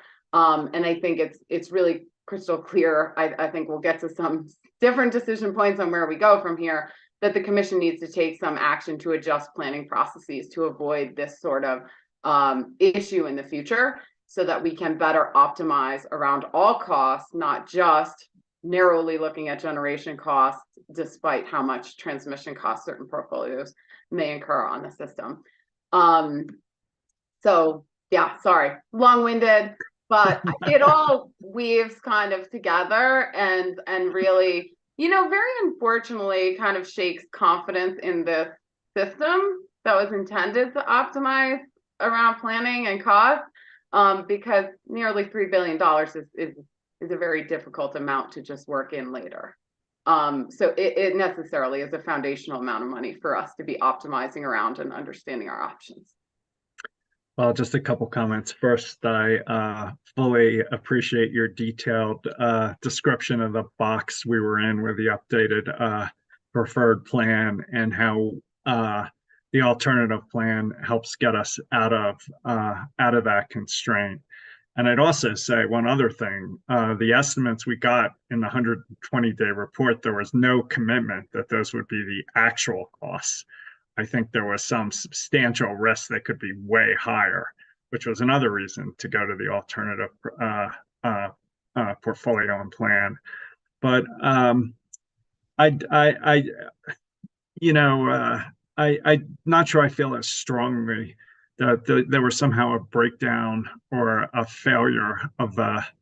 I just, like I said in the first deliberation, I think we're breaking new trail and the percentage of new transmission we may need compared to our coincident system load is really incredible and something that people are struggling with everywhere. So I totally support your comments that we need to do better, and we got to understand the link between and causation between transmission and generation. But at the same time, I just would acknowledge that we're in uncharted territory, and hoping we can, just acknowledging that and hoping we can do better for the future. So I don't know, Commissioner Plant, if you want to weigh into this, or Commissioner Gilman, you have other comments to share in response to that. And I don't mean to play up my Grinch role here, but it is the season. And look, I understand we're doing new things. There are new demands on the system. There are just new things that come up that we haven't seen. And I think that could be a defense for being off by as much as 80%. We're off by 850%. It's a really, really difficult amount to be off by, especially when the Colorado Power Pathway was doing just this, and they were projecting a fairly similar amount of renewables. So what broke down? I think it's important. So I'm not trying to be overly critical, but I think it's a fair criticism that this is just far too much to be off by in one of your core functions. Well, and I think we responded appropriately by denying multi-billion-dollar company-owned investments. So I appreciate that. You want to, Mr. Greenberg, you want to take us to the next item? Yes, before I do, I appreciate your comments, Commissioner Gilman. Just want to verify, because I didn't hear it explicitly. I believe that means that you also agree that none of these transmission investments are approved, right? Yeah, I led with that, but then I buried it in everything else. Okay. I think that was pretty clear, Mr. Greenberg. The next decision point regards whether or not to require that all transmission projects identified in the 120-day report be subject to evaluation via one or more CPCN proceedings. As some of the projects would likely not require CPCN proceedings in the normal course of business, such a finding would require partial waiver of Rule 3206 on the Commission's own motion. I'll be happy to entertain any questions or listen to your deliberations. So I guess for me, I'll start again. I think there's enough uncertainty, particularly about timing constraints and really all the problems outlined by Commissioner Gilman, that I just think we need to hear from the company about how they'd like to proceed. As a general matter, I think a CPCN process is the best way forward. But I just think I'd like to understand better the timing issues and constraints, which, as Commissioner Gilman said, is not really entirely clear on the record before, sort of mandating specific approaches forward. So my hope on all these issues is that we just clearly state the problem, as Commissioner Gilman did, but maybe be a little softer on the, picking the exact way forward, given that we still have a phase one process with the joint just transition solicitation. So, Commissioner Plant, anywhere you'd like to go? Yeah, I mean, I lean towards, more towards greater evaluation and using the CPCN for that process. But I think that I'd be supportive of your approach going forward without a commitment one way or another right now, and inviting the company to make comments. And I think that really what we need is as Commissioner Gilman pointed out, we need a much more well-vetted process on the transmission side, and not just well, you approved that, so we need to do this. That it's just not a good way to go forward. And so I would support that approach, but I agree with Commissioner Gilman. I think we need a lot more analysis of this stuff before it gets approved. Commissioner Gilman, where would you like to go?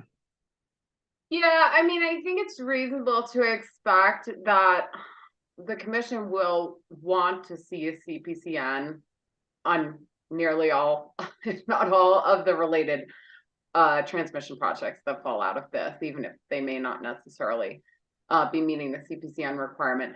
You know, whether some of those are combined, like what exact format those come in on, you know, what I think we really need to avoid is piecemealing this together in a way that never allows us to see the bigger picture of what we're spending and what's being approved. You know, been there, done that with the Colorado pathway, I think. At least that's how I'm feeling.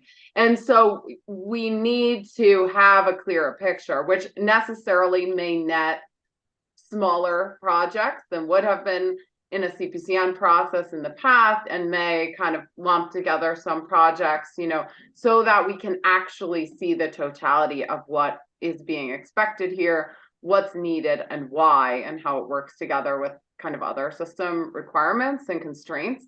So, you know, I don't know if you have a process, if we don't kind of explicitly require here today that like any transmission needs coming out of this would necessarily go through a CPCN process. I don't know how we exactly kind of clarify that or set that in the future, but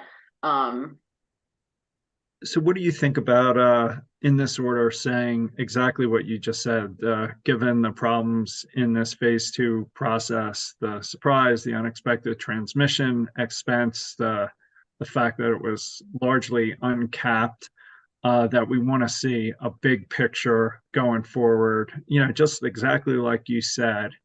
The expectation is that it'll be in CPCNs independent of whatever 3206, but we leave it to the company to figure out how to present it to us in a way that accomplishes and addresses the concerns you just raised. Something like that. Would you say that different, Commissioner Gilman, or does that make sense to you, or how would you like that to more see or less works. I mean, we don't sitting here know what order things should come before us in, things like that. You know, and I think we'll get to some of the other potential process changes for next time.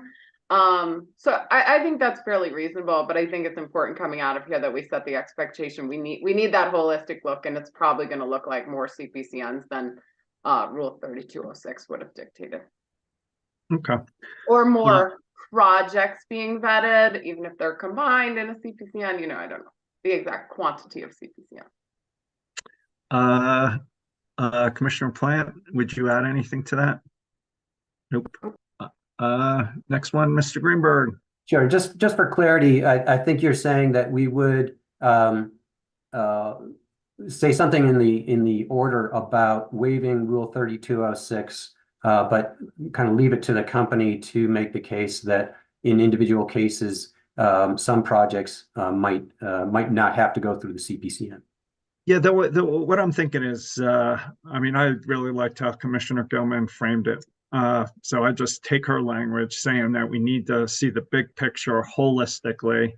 And to the extent there is pieces of that big picture that otherwise would not have had to go through the CPCN process because of Rule 3206, this is a different set of criteria. Okay. So I don't know that we have to formally waive 3206, maybe. I'll leave that to the council. But let's be really clear. The goal here is to see the big picture and, you know, not be boxed in these phase 2 processes where we, you know, feel under pressure to approve unquantified, you know, customer cost risk. So Ms. McLaughlin, would you, what would you need? I think, commissioners, thank you. Erin McLaughlin, Commission Counsel. I think I have what I need based on your discussion to craft an order for TBC circulation. I also think your discussion, which I believe will be coming up next, I heard some thoughts on that the just transition solicitation process might also be pointing to kind of a sharpening of a pencil of maybe some of the transmission that was raised here may or may not be needed. So I think the commission is leaving open the flexibility and the possibility for the company to bring forward pleadings as appropriate that would require that vetting, that big picture process. And I do believe you're waiving Rule 3206, which in some instances, at least for upgrades, wouldn't usually require a more explicit CPCN process. But if those are raised by the company, it would be required here to see that full picture of the costs. All right. So with that, let's keep moving on through the next decision points. I think number 6 is going to re-raise some of these issues. So why don't you keep going, Mr. Greenberg? Sure. The next decision point concerns whether or not to schedule a commissioner's information meeting in the first quarter of 2024. The company suggests that such a SIM would permit the company to further detail its broader transmission plans and analysis and to answer commissioner questions. So that's the question for you, and I'll be happy to answer any questions or just listen to your deliberation. Yeah, I guess for me, the company's suggestion to do a SIM presumed approval of the updated preferred plan, given that we didn't do it and given all the uncertainty about timing, other constraints, how the generation interacts with the transmission. I think this could be one tool, but I'd leave it to the company to decide whether they want to come back with this or some other thing. So I don't know, Commissioner Plant, does that make sense to you, or would you like to go in a different direction? Yeah, no, you know, I mean, obviously, I don't see any problem with having more information, and we've certainly not had enough. But we're going to also be, you know, in the process leading up to the next ERP. I don't know if you know, how that would be viewed by other potential participants in that ERP, whether or not we'd be able to have their participation in a SIM. But you know, I'm certainly not opposed to a SIM, but to your point, I don't know if the company still feels similarly with the plan that we've approved that's something that is necessary or not. But Commissioner Gilman? Not posting. Yeah, good point on the filing date. Ms. McLaughlin or somebody out in the universe, what's the filing date on the JTS? I believe, and Mr. Eden can correct me, I believe we're looking at June of next year. Okay. Yes, June 1st, 2024. Thank you. Sorry, they all swirl together. Yeah, I'm not opposed to the idea of a SIM. I agree with the chair. It might be a different flavor than the company was thinking when they had suggested this. If we did it in addition, I think it could provide kind of a helpful insight or contrast with regard to the portfolio that was approved in terms of what those broad transmission plans look like now versus what was kind of presented in the 120-day report, which largely presupposed we went with the updated preferred plan. So that might be an interesting contrast to see. If we did it in addition to the company's broader transmission plans and analysis, I would certainly appreciate if they were prepared to describe how their processes can evolve and avoid the sort of issues we saw in this process in terms of improving planning processes, budget process improvements, and innovative ways to look at how we can approach future ERPs, knowing that optimization of cost must be done across these functions, inclusive of transmission. So if we did it, I'd have a slightly broader interest in terms of that discussion. So, I mean, perhaps in the order we just express some interest, not a firm commitment, and we can work out, if it's appropriate and can be done. I see some value. I don't see it as essential. But as Commissioner Plant said, I generally never say no to more information. All right. So it sounds like, Mr. Greenberg, we're going to express our concerns, the issues we're interested about learning about, including the differences between the updated preferred plan and the alternative, and any information the company can supply about why they missed so badly. But we're not going to require a SIM and specify timing or substance, we'll leave it to the company to determine when and how to address our concerns, is the way I'd say it. So you want to move to the next issue? Yes, thank you. The fourth decision point concerns the staff proposal to expand the scope of the ongoing transmission pre-rulemaking proceeding, which is proceeding number 23M-0472E, to consider options to improve the integration of transmission and resource planning. If the commission approves of this proposal, advisors would bring this to a future CWM to issue a set of relevant questions for participants to consider and respond to. Again, I just feel the same way. We have the same set of concerns we've been discussing. This may be a useful tool for addressing them, but let's get a little further along and just say the same thing. This may be great, but help us figure out whether it's a CPCN, this pre-rulemaking, or a SIM, the best way to get our questions answered. So, Commissioner Plant, I don't know if you'd say that different or how you're thinking. I agree. Commissioner Goman? Yeah, I mean, given, because we have a pre-rulemaking process going on right now, Mr. Greenberg, right, for the transmission rulemaking? Yeah, that's right. Transmission rulemaking. Yeah. I don't see any downside to within that pre-rulemaking process raising this issue.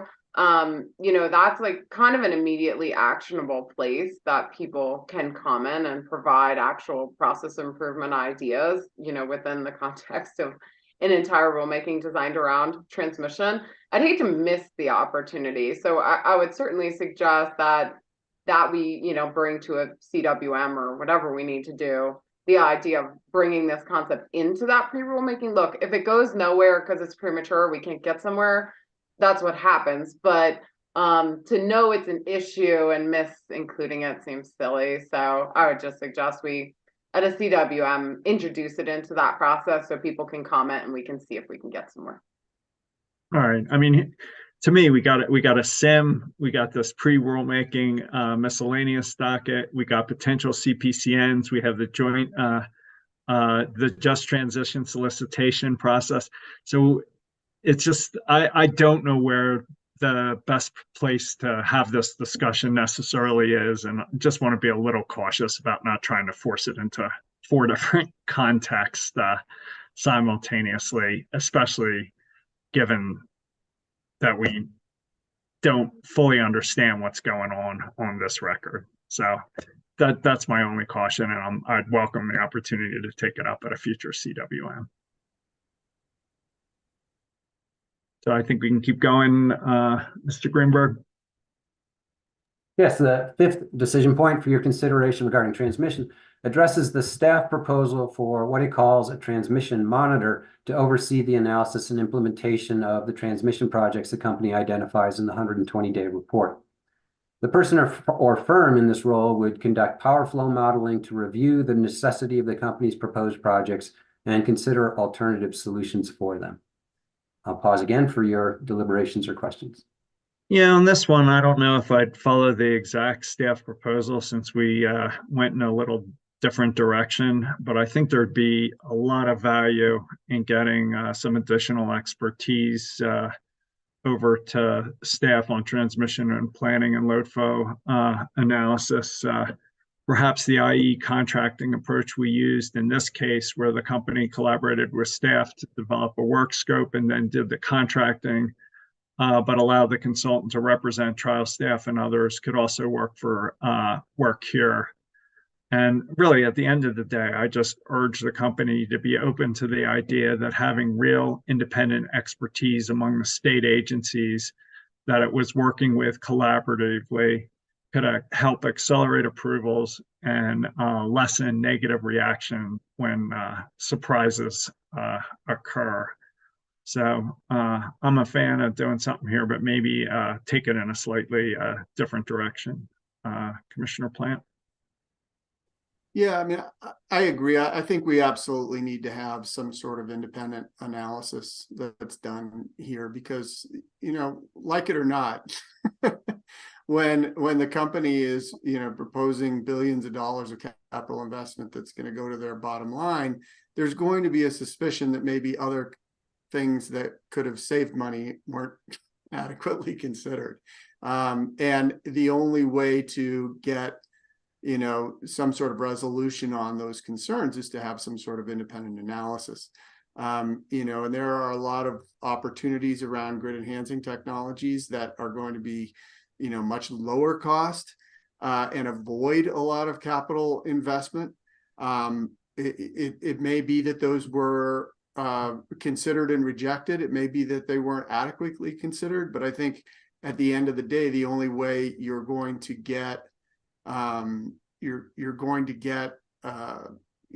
sort of agreement on whether or not something is necessary when it comes to these kind of capital investments that go directly to the company's bottom line is if you have some sort of independent evaluation. And this is really, really specialized skill set that we need to find and provide to the process. So I'm not sure, the process you identified, Mr. Chairman, I think is adequate as long as we maintain the independence of the entity that's doing the evaluation of alternatives, and is looking, at the power flow analysis and giving us some alternative, eyes on that process. I would support that. Commissioner Goman. Yeah, I think as Commissioner Plant points out, I mean, there's clearly a capital bias, right? That's how the company makes money. And so necessarily you will have skepticism around things that are massive investments unless they've been vetted by other parties. And in this case, as Commissioner Plant points out, this is a highly specialized area. No other party besides the company has the ability to do power flow modeling. And so it's left us all essentially entirely dependent upon the company to provide accurate and timely information. And, clearly, I think we're in a situation where they've missed the mark fairly severely in this circumstance. And we're looking for how we fix this for next time. I don't think that the scale of what we're seeing here is doable to just take a wait and see approach. I think we need to take proactive action to avoid an issue next time. So I think there's a lot to staff's proposal in terms of the independent transmission analyst. Sorry, my second screen always goes blank. It's great glitch. So I think there's a lot to their proposal. I would prefer to see staff potentially in concert with UCA and CEO be in the driver's seat of this. I'd like this independent party to answer to staff, not to the company, in terms of who's calling the shots. I think it would be reasonable for a scope of work to be reviewed by the company, so long as that could be done, in a good faith effort that's timely and works with the process to move forward. But I think the independence here is really crucial, just given the specialization of this information, that it's very difficult for other parties to bring forth reliable information that in any way can vet or challenge what is being presented. So I think staff laid out a fairly reasonable plan. In my optimal scenario, I think you could have an independent transmission monitor, are we calling them independent transmission monitor, participate in the ERP process. I also think it's possible, especially given kind of the nature of what we understand to be the issue right now with regard to the Denver Metro requirements. Really, ideally, they could do some work in advance of that phase one, so we could understand what assumptions should be tested in portfolios. So I don't think just saying, oh, throw one portfolio together that has more generation in the metro area really scratches the itch here. That could very well just show whatever the inputter wants it to show. I think it's important to have someone with real expertise in transmission, in power flow modeling, to say, okay, let's test an assumption of X amount more solar, X amount more storage in this location, or this location. And there should be several different flavors that I would really hope someone with this expertise could point out that you could then employ in phase one of the JTS and future ERPs, so that you really have the universe of options that can show you how the transmission costs interact with different portfolio kind of types or flavors. So just to say, I don't think this is like an exclusively like a ERP phase two sort of role. I think, you know, when you're setting up those initial portfolios to be tested, it's crucial that you have enough flavors and that are like well informed. I don't just want to throw things at the wall. Well informed about what sorts of resources and what sorts of areas might be able to avoid what we're looking at, or, you know, defer what we're looking at, whatever it might be. So I would just suggest that. I certainly hope it's something we could get together in time for the JTS. I think staff takes this issue seriously enough that they might be able to put some oomph behind this effort. And I think it'll be crucial if we have the company, you know, review that or participate in that process at all. They're going to have to be doing so in a way that kind of meets the necessary timeframe. So I would endorse the idea and kind of add that ambition as what I would see as the big picture goal here. So just to make sure we're all on the same page, the piece I didn't like in the staff proposal is it seemed like like sort of a monitor to check, you know, the company thing after the fact. I'd like to, and I think what I heard from both of you is that we're going to try and maybe move it a little more towards building analytical capability among staff, UCA, and CEO to, you know, fully participate in these processes and conversations over time. And we'll try and use the contracting approach that we use for the IE in this case. So Commissioner Gilman, Ms. McLaughlin, would you say that any different or like to clarify it? Ms. McLaughlin. Thank you, Chair. I just have some questions for clarification. I think what I heard is in line with what you've summarized, Chair. And I just on process, because of the bounds of what the Commission is directing here and interested in, I believe what you're doing is asking for staff to initiate a stakeholder process specifically with UCA, CEO, and in conferral with the company to have those that bring forward that suggestion of an independent transmission analyst. And I was just going to ask, first of all, if I'm correct, that it is directing staff to do that within the bounds of your discussion today. And if just for timing wise, since we've just discussed that the JTS would be filed in June, that would be welcoming that proposal either before the JTS but certainly not, but certainly by the beginning of that process, so that potential entity could be engaged through next year's expected ERP process. Is that correct? I think that's a good summary, and you know, I'd say as soon as reasonably feasible, but not later than the commencement of the JTS process. So, Commissioner Plank, Commissioner Gilman, does that make sense to you? Yeah, it makes sense to me. Yeah, I agree, and kind of the reason that time is of the essence is I think it's crucial in that phase one to set some parameters about what portfolios look like they make sense in the context of this. And I think this is all probably presuming on my part that we're not going to get to a fully iterative, like all in every single portfolio in phase two. You can just plug in the transmission costs, right? Like that's the dream for me. This is the short-term solution where we can look at, okay, what portfolios look like they provide real benefits and should be tested then in phase two. If I could, just to provide some specificity for staff, what exactly would you like for them to bring forward in advance, if possible, of phase one of the just transition solicitation? Well, I think it's a scope of work on hiring outside load flow and transmission modeling expertise where that support would be available. You know, sometime by or during the phase one process. So Does that make sense, Mr. Greenberg? It does, and sounds like both Commissioner Gilman and Commissioner Plant agree with that. Yes.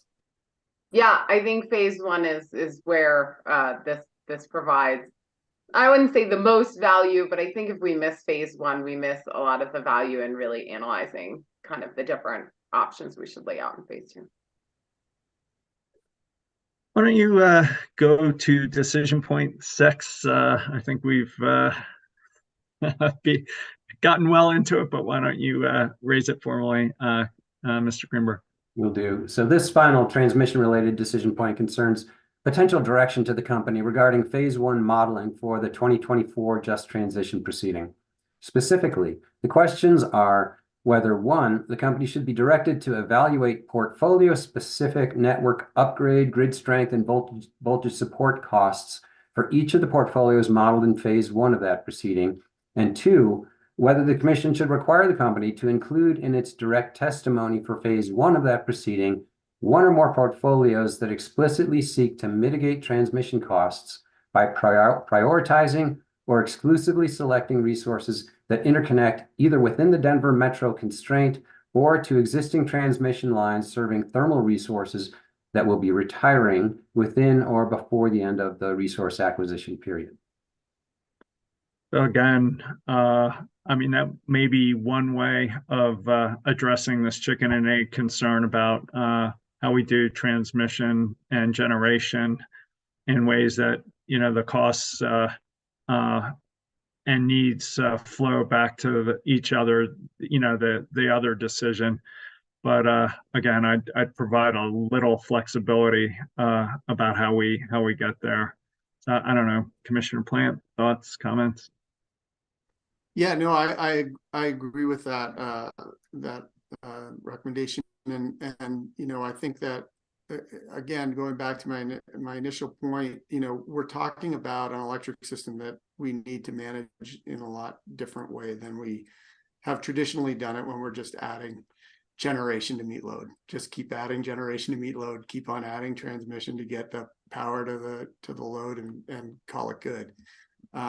This system can't operate that way, or we're going to end up overbuilding and you know, not being good stewards of ratepayer investment. So I think we need to have a much more holistic view of the system, both on the distribution side, on the generation side, on the storage side. So we're really looking at the dynamic management of supply and the dynamic management of demand, and how that fits into the overall picture, and how we're going to be, you know, getting the best bang for the buck for the consumers. And so I think that should be really our focus in this effort. And I would just add, I'd love to see that vision of you know, both the dynamic demand side and the dynamic supply side in explicitly in this order, you know, sort of laying out the vision of where we're headed. But with that, Commissioner Gilman. It would be my pleasure to emphasize demand response in the order. Yeah, I mean, and more. Making. Commissioner Gilman, do you have any thoughts on this? So I think what I laid out previously in terms of what I would hope the independent transition analyst role is in phase two as kind of a more dynamic version, maybe than what a lot of what you've laid out here. So perhaps there's a backstop that, like, if we can't get the transmission analyst on board soon enough, or something doesn't work out, yeah, of course, at a bare minimum, I want to see portfolios that, you know, report, you know, from the company that show how we more or less minimize some of these transmission concerns by looking at increasing resources in the Denver metro area, or using those existing transmission outlets, which would be pretty on point for the just transition solicitation to utilize some of those retiring resource locations. I would hope it's more dynamic than that if we can get the independent transmission analyst on I'm not sure just seeing kind of one proposal from the company as to what limits transmission expenses the most will be seen as that trusted alternative that a independent transmission analyst could get us. So I do hope we get to the more dynamic route of engaging those folks in time for the phase one. If we don't, I would maybe communicate some of these ideas as sort of a backstop, but at a minimum, this is where we'd like to go. All right. I think that concludes our discussion of transmission. Anything else you need on that, Mr. Greenberg? I think we're good. Thank you. All right. I guess I'd propose we take a 10-minute break till 11:10, and I'm hoping both of you are just free to get through all this. I think, yeah, we got to get an order out in early January, and if we can get this resolved or mostly resolved today, that'd be great. So let's take a 10-minute break till 11:10, and we'll resume with Ms. Crandall on the Hayden issues and project. So 11:10.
Ms. Crandall, Hayden Biomass.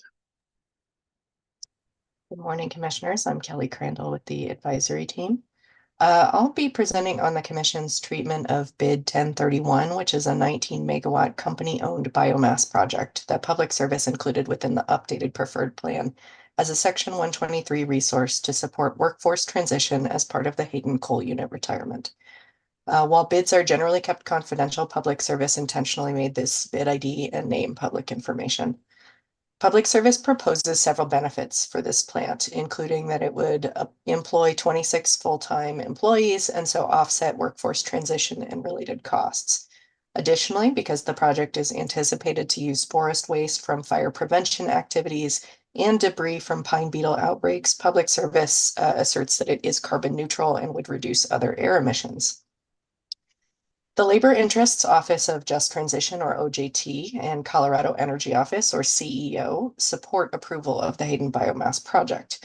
The labor interests argue it should belong in any portfolio because of its workforce benefits, including a high score on best value employment metrics, and that it represents an innovative technology with high-paid jobs compared to other energy resources. OJT supports the plant and its potential contribution to supply chain jobs and property tax revenues, but it also requests that Public Service provide more information on the expected economic and employment benefits like tax revenues, jobs created, that sort of thing. CEO supports the Hayden plant, but agrees with OJT that more information about its financial benefits is needed. CEO also recognizes that the project increases the portfolio costs, and so it provides an alternative approach that it could be evaluated in future ERPs.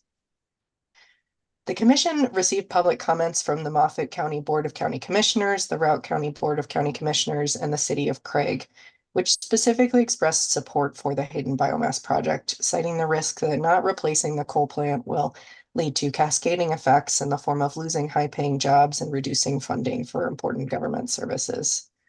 Other parties, however, recommend the Commission reject the Hayden Biomass Project and potentially reconsider it in an alternative proceeding, mostly pointing to the upcoming Just Transition solicitation, which, as we've been mentioning, will be filed in June of 2024. Cost is a common critique, as a portfolio without the Hayden Biomass Project shows that it adds $257 million to the present value revenue requirement. And CEC, for example, asserts that the company has not established that the project is the best solution for the Hayden community, nor that it's worth the additional expense or necessary for emissions reduction. And staff and Western Resource Advocates, or WRA, agree the project is very high cost and is overall uneconomic, with unclear information about jobs and tax revenue replacement. Staff further raises concerns that the Hayden Biomass Project is not sufficiently novel or scalable to be a Section 123 project, and also asserts that because the Hayden Biomass plant is not designed as a closed-loop facility, it will not enjoy access to a full production tax credit for biomass.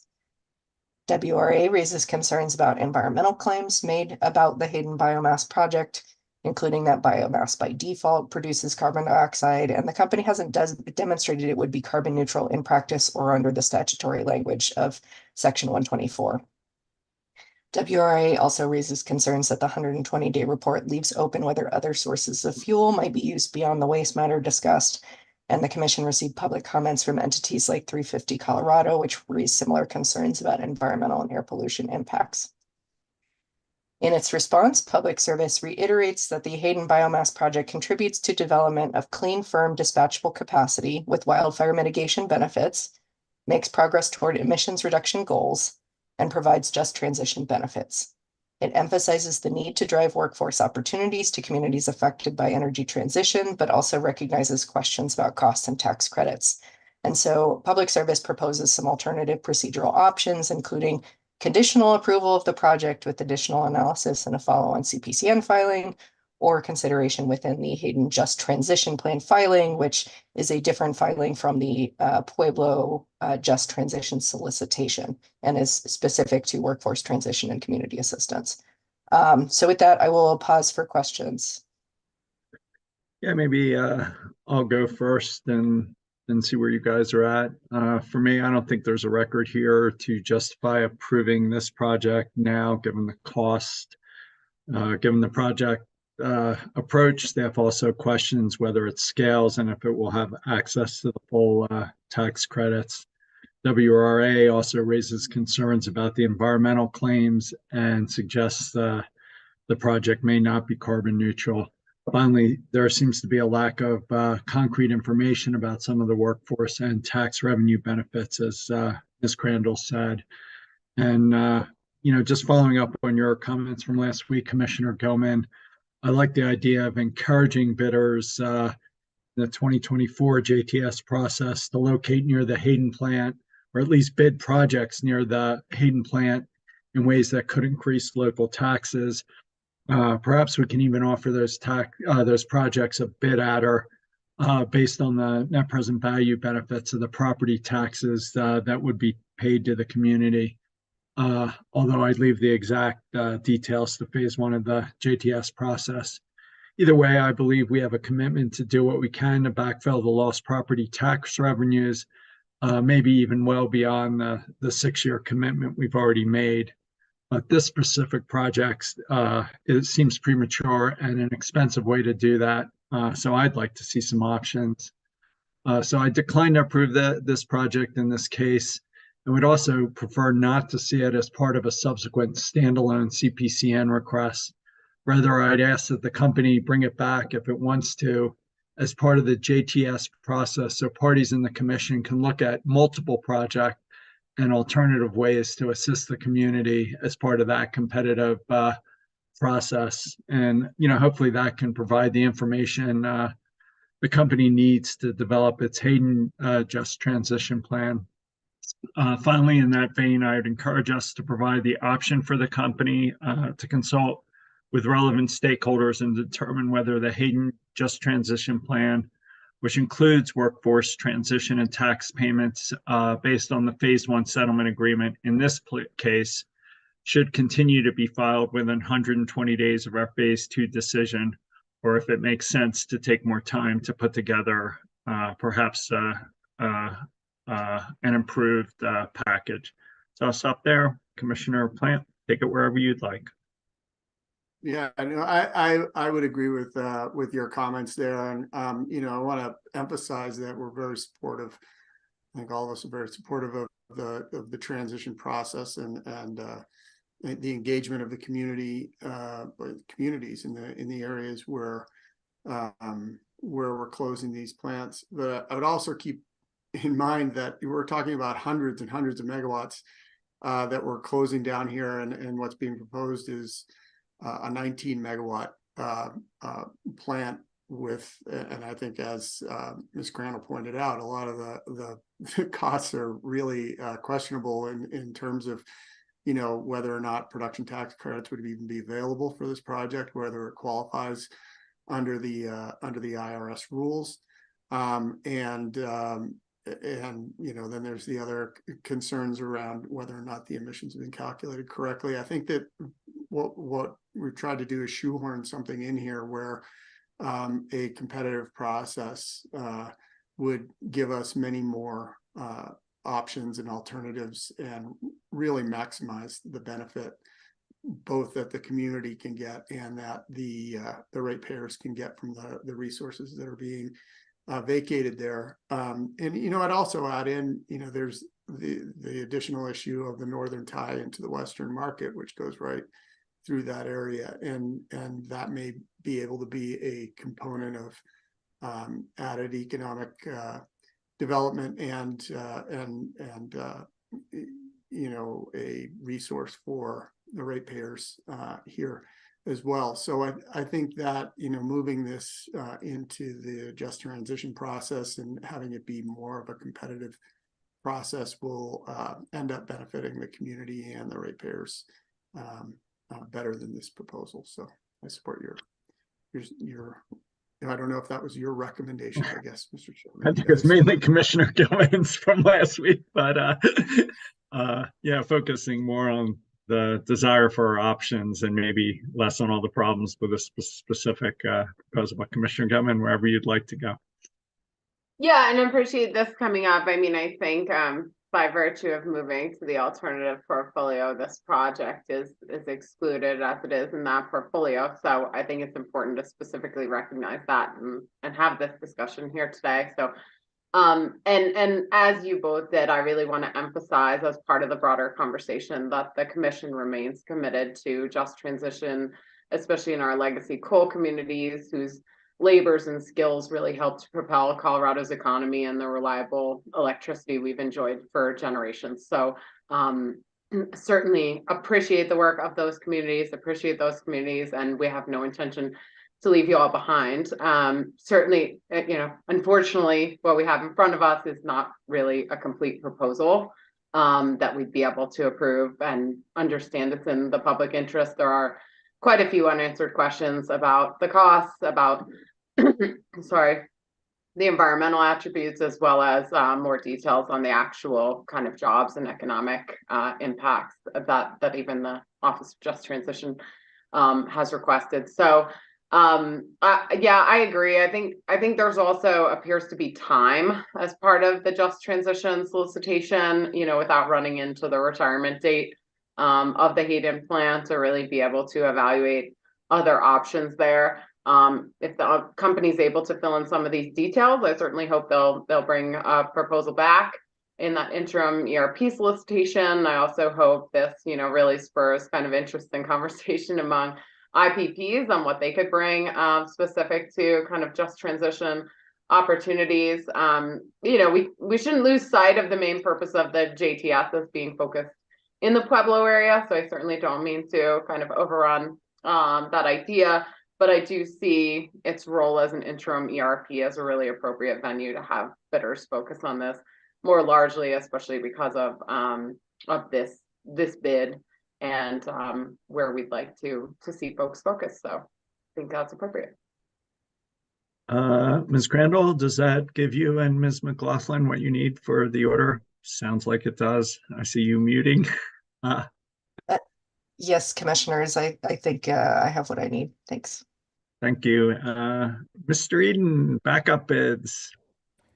Thank you. So for background, in the phase one settlement agreement, Public Service committed to compiling a pool of backup bids during phase two modeling. This backup bid pool consists of bids that, while not making it into the preferred portfolio, still show favorable economics. These are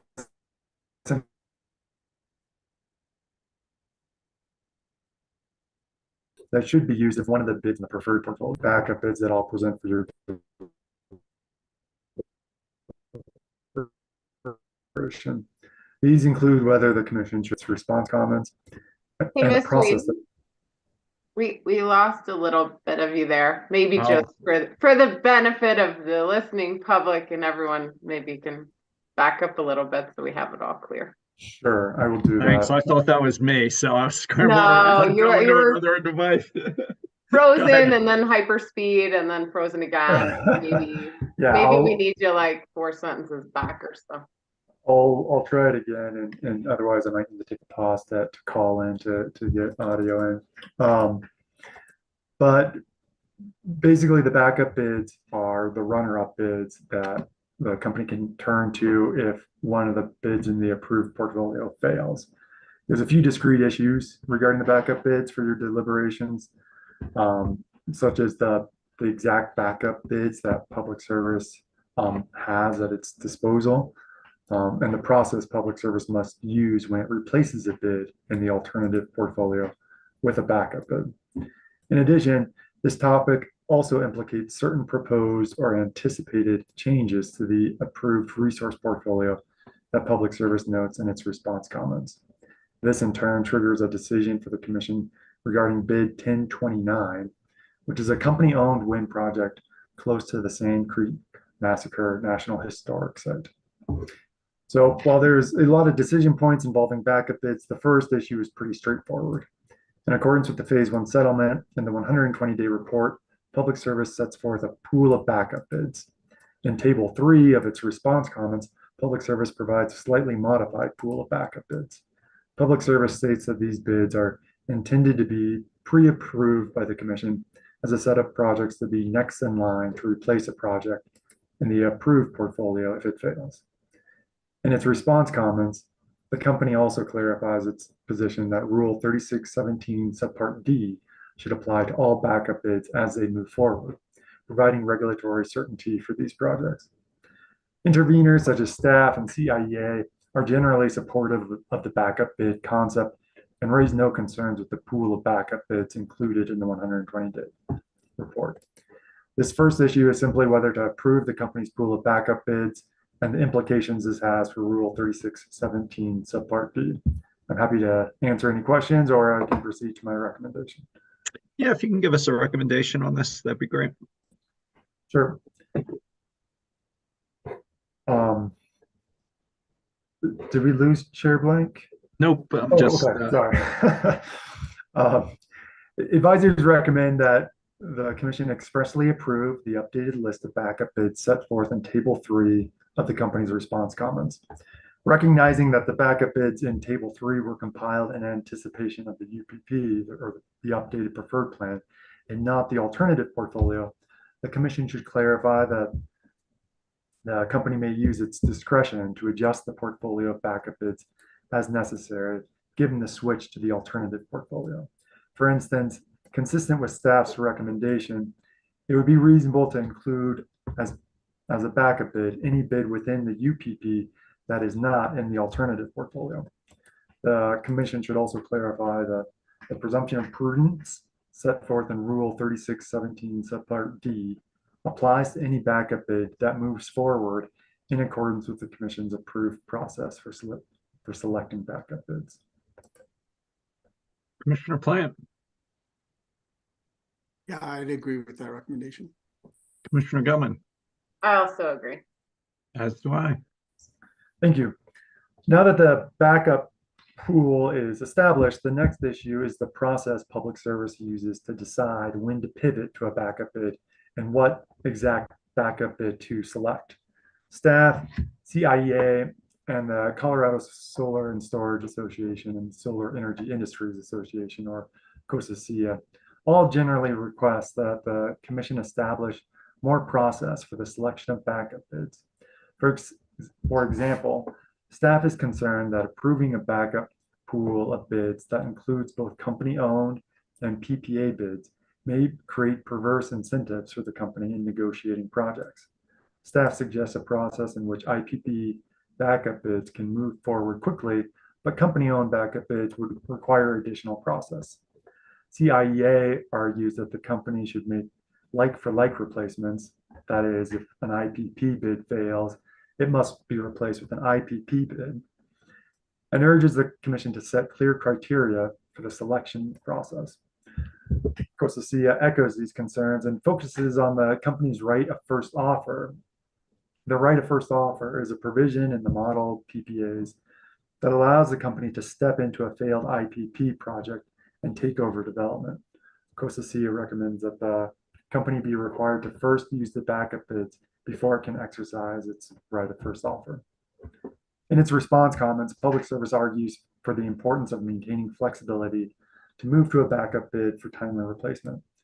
Rather than the more defined selection process that the interveners request, Public Service argues that it be allowed to implement a like-for-like process subject to limitations and economics. The company acknowledges the academic concerns about perverse incentives, but argues that the like-for-like approach and the company's conduct in this proceeding should comfort the Commission. With that background, the question before you is what type of process the Commission would like to establish for the selection of backup bids. I have a recommendation, but I'll pause first for your discussion or any questions. Yeah, why don't you jump to your recommendation and we'll take it from there. Advisors recommend that the Commission adopt staff's suggested approach set forth in its comments to the 120-day report. To briefly summarize, under this approach, the company would be required to notify the Commission of the failed project and explain the efforts made to save the project. Public Service would retain the burden of proving that any company-owned backup project was the prudent replacement, and the company would need to provide a robust alternatives analysis as part of the follow-on CPCN proceeding. The Commission should clarify that the additional protections set forth in staff's approach also apply when the company exercises its right of first offer, and when the company replaces a utility-owned generation project with a utility-owned generation backup. As detailed in staff's approach, if the backup bid is a PPA project, the company must still notify the commission how it tried to address the failure, but would not need to seek commission approval prior to moving forward.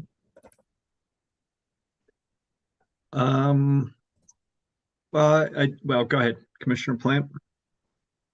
I was just going to say I agree with the recommendation. Commissioner Goman. I also agree with the recommendation.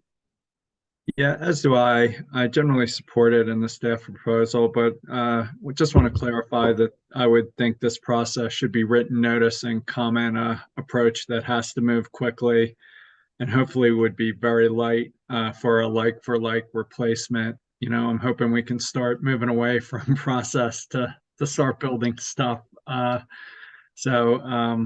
Unless my colleagues have any concerns, if we could, maybe include some language like that in the order, that'd be great. You okay with that, Commissioner Gilman? Yeah, I certainly expect it's an efficient process. I mean, I would suspect to move to a specific backup bid. The company has already done the sort of analysis that people want to see. So hopefully this is just a matter of providing it. So yeah, I think expressing interest in this being an efficient process is helpful. Yeah. Keep going, Mr. Eden. Certainly. The commission has established the process public service must use in the selection of backup bids. However, in its response comments, the company already proposes 2 resource modifications. That is, replacing a utility-owned solar plus storage project with an IPP solar plus storage, and replacing a utility-owned wind project with a different utility-owned wind project. The company requests that the commission approve the specific backup bids for 2 other projects that might not move forward. The first such project is bid 0044, and the second project is bid 1029.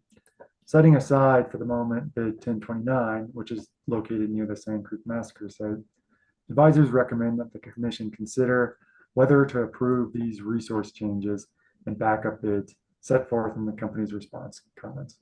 I'll pause here for your questions, or I can proceed to my recommendation. Yeah, if you can go to a recommendation, that'd be great. Advisors recommend that the commission allow the company to replace bid 0476 with bid 0303 and to replace bid 0045 with bid 1024, consistent with the company's proposal in its response comments. Likewise, the commission should approve the identification of bid 254 as a backup bid in case bid 0044 cannot move forward. More generally, the commission should make clear that the company has the flexibility to make the necessary modifications set forth in its response comments. Commissioner Plant. Agree with the recommendation. Commissioner Gilman. I also agree. As do I. Thank you. So turning to bid 1029, which is located near the Sand Creek Massacre National Historic Site, the commission must first decide whether to retain the project in the alternative portfolio. As you are aware, Mr. William Walksalong of the Northern Cheyenne Nation spoke at the Commissioner Weekly meeting on October 25th, 2023. Through comments, tribal representatives recommended that the commission protect the Sand Creek Massacre Site by protecting viewshed from the site and ensuring that energy development not disturb any human remains or cultural resources from that site. Citing these concerns regarding development near the Sand Creek Massacre site, staff recommends that the commission not include bid 1029 as part of the approved CEP. CEO also recognizes the issues regarding bid 1029, but does not suggest that the commission exclude it from the approved CEP. Rather, CEO recommends the commission direct the company to include additional information in subsequent CPCNs, including discussions between the company and tribal governments regarding the proposed projects, the status of those discussions, and any outcomes or results of such discussions. In its response comments, Public Service argues that bid 1029 has, quote, strong economics, and that it would be premature to set this bid aside. Public Service does, however, acknowledge staff's concerns and states that the identified impacts are important to work through and address. Ultimately, Public Service asks that the Commission approve bid 1029 and states that the company would then provide an update on efforts to mitigate the impacts of concern in the follow-on CPCN proceeding. So the first decision point here is whether the Commission wants to adopt staff's recommendation and exclude bid 1029 from the alternative portfolio. I can proceed to a recommendation, but I'll first stop for any questions or your discussion. Yeah, why don't you go to your recommendation? That'd be great. Advisors agree with Public Service and CEO and recommend that the Commission reject staff's proposal to exclude bid 1029. However, the Commission should make clear that allowing the company to include bid 1029 in the alternative portfolio is in no way an approval of the project that necessarily must be vetted through continued stakeholder and community considerations. If the commissioners agree to allow the company to continue to move forward with bid 1029 in the approved modified CEP, we recommend the Commission should also approve a backup bid per Public Service's request so that the company can pivot to a different project if stakeholder processes, including the company's further discussions with the Northern Cheyenne Nation, do not resolve concerns. Advisors further recommend that the Commission adopt CEO's position and direct Public Service to include additional information in subsequent CPCNs, including discussions between the company and tribal governments. To reduce concerns that mitigating tribal concerns will result in cost increases to bid 1029, making it uneconomic compared to backup bids, the Commission could confirm that bid 1029 is subject to the cost to construct them, just like all of the other company-owned bids. So just a quick question. So while our decision here does find that this project is cost effective as currently presented, it does not approve it regarding impacts to the Sand Creek Massacre historical site, or if or somehow exempt it from future PIMs. Is that a fair characterization of your recommendation? Yeah, I would say more generally that based on the economic modeling provided in phase 2, the Commission would be continuing to include this bid in the approved portfolio, but noting that future cost increases would be subject to the PIM and or necessitate the use of a backup bid. Commissioner Plant.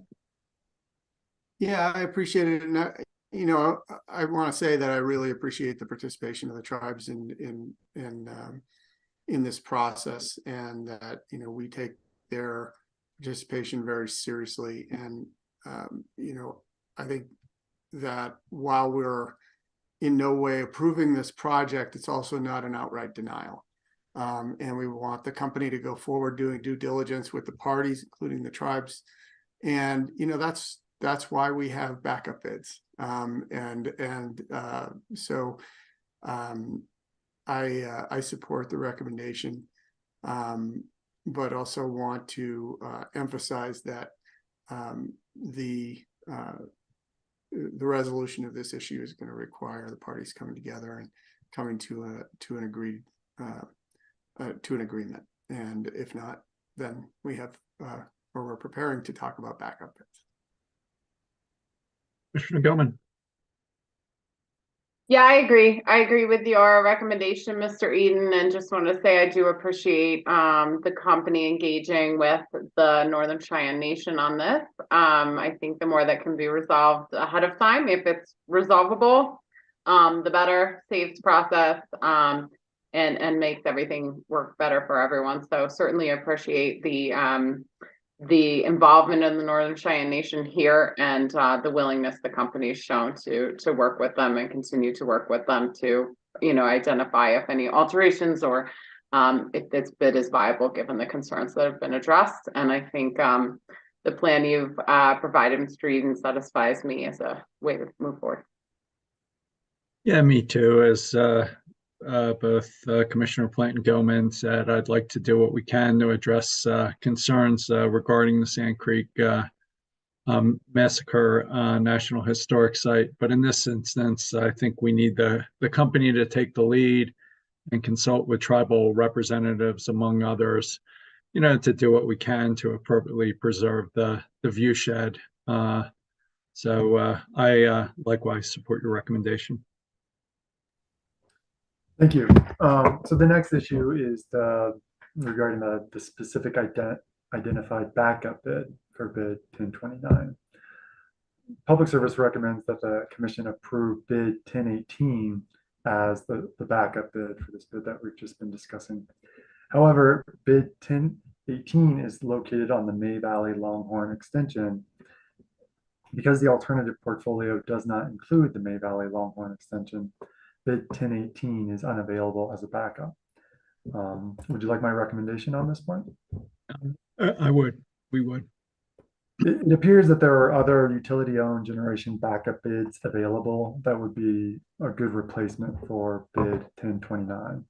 Ultimately, however, advisors recommend that the Commission permit the company discretion in selecting an appropriate backup bid pursuant to the approved backup selection process. Commissioner Plant.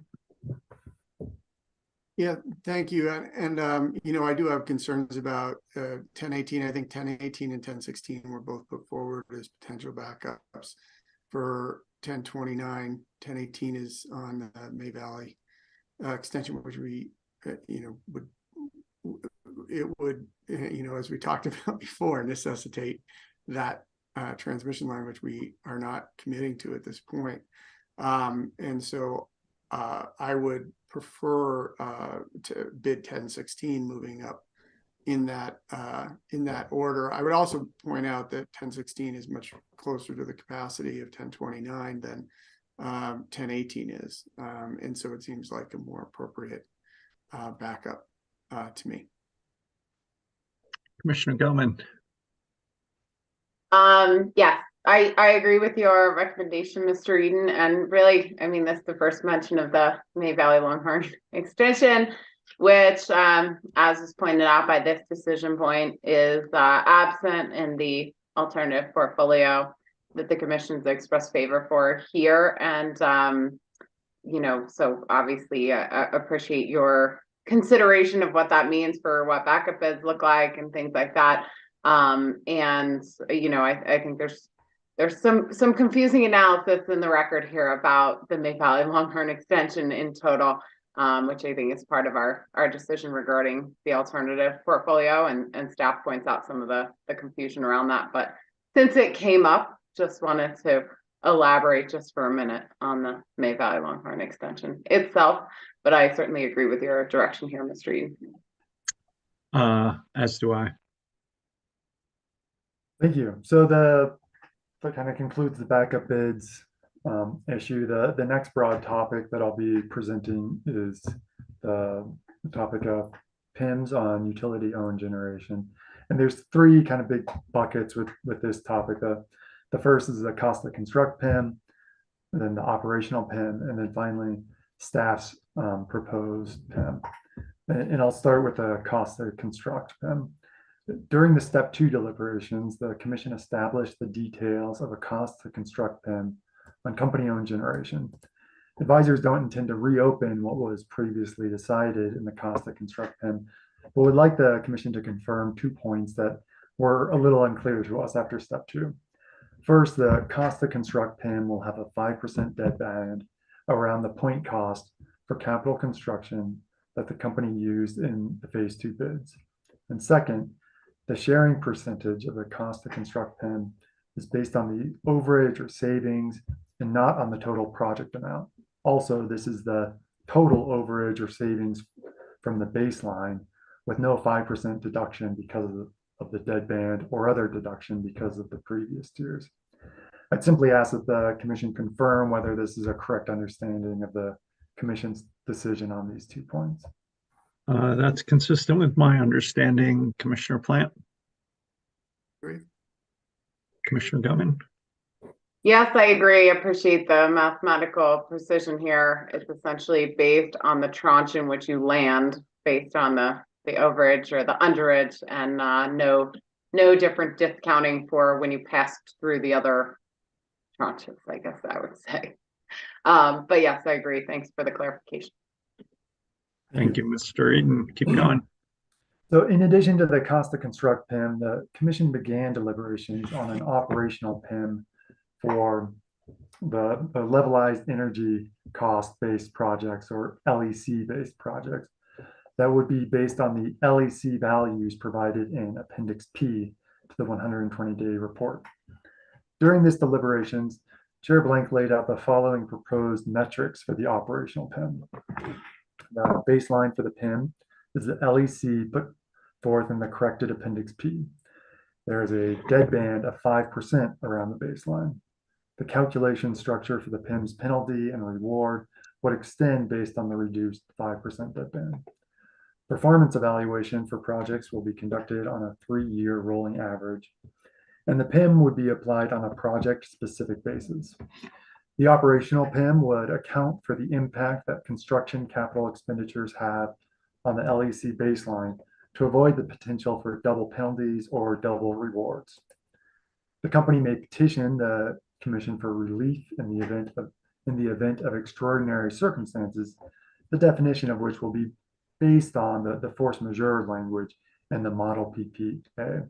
And this will be consistent with the Commission's decision on extraordinary circumstances regarding the cost to construct them.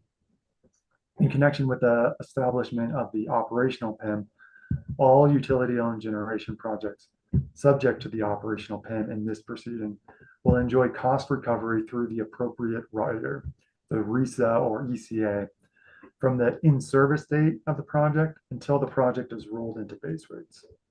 So with that background, I'll turn it over to you for your continued discussion on these metrics, as well as issues regarding how curtailments are factored into the LEC and whether there should be a timing component to the operational PIM. So I'll start and just begin by saying I tend to agree with Commissioner Gilman about the desirability of some form of timing PIM, and with Commissioner Plant about how it might be simpler and more transparent to focus the operational PIM on capacity factor and not the LEC. And I hope we can take up both those issues in the context perhaps of the CPCNs.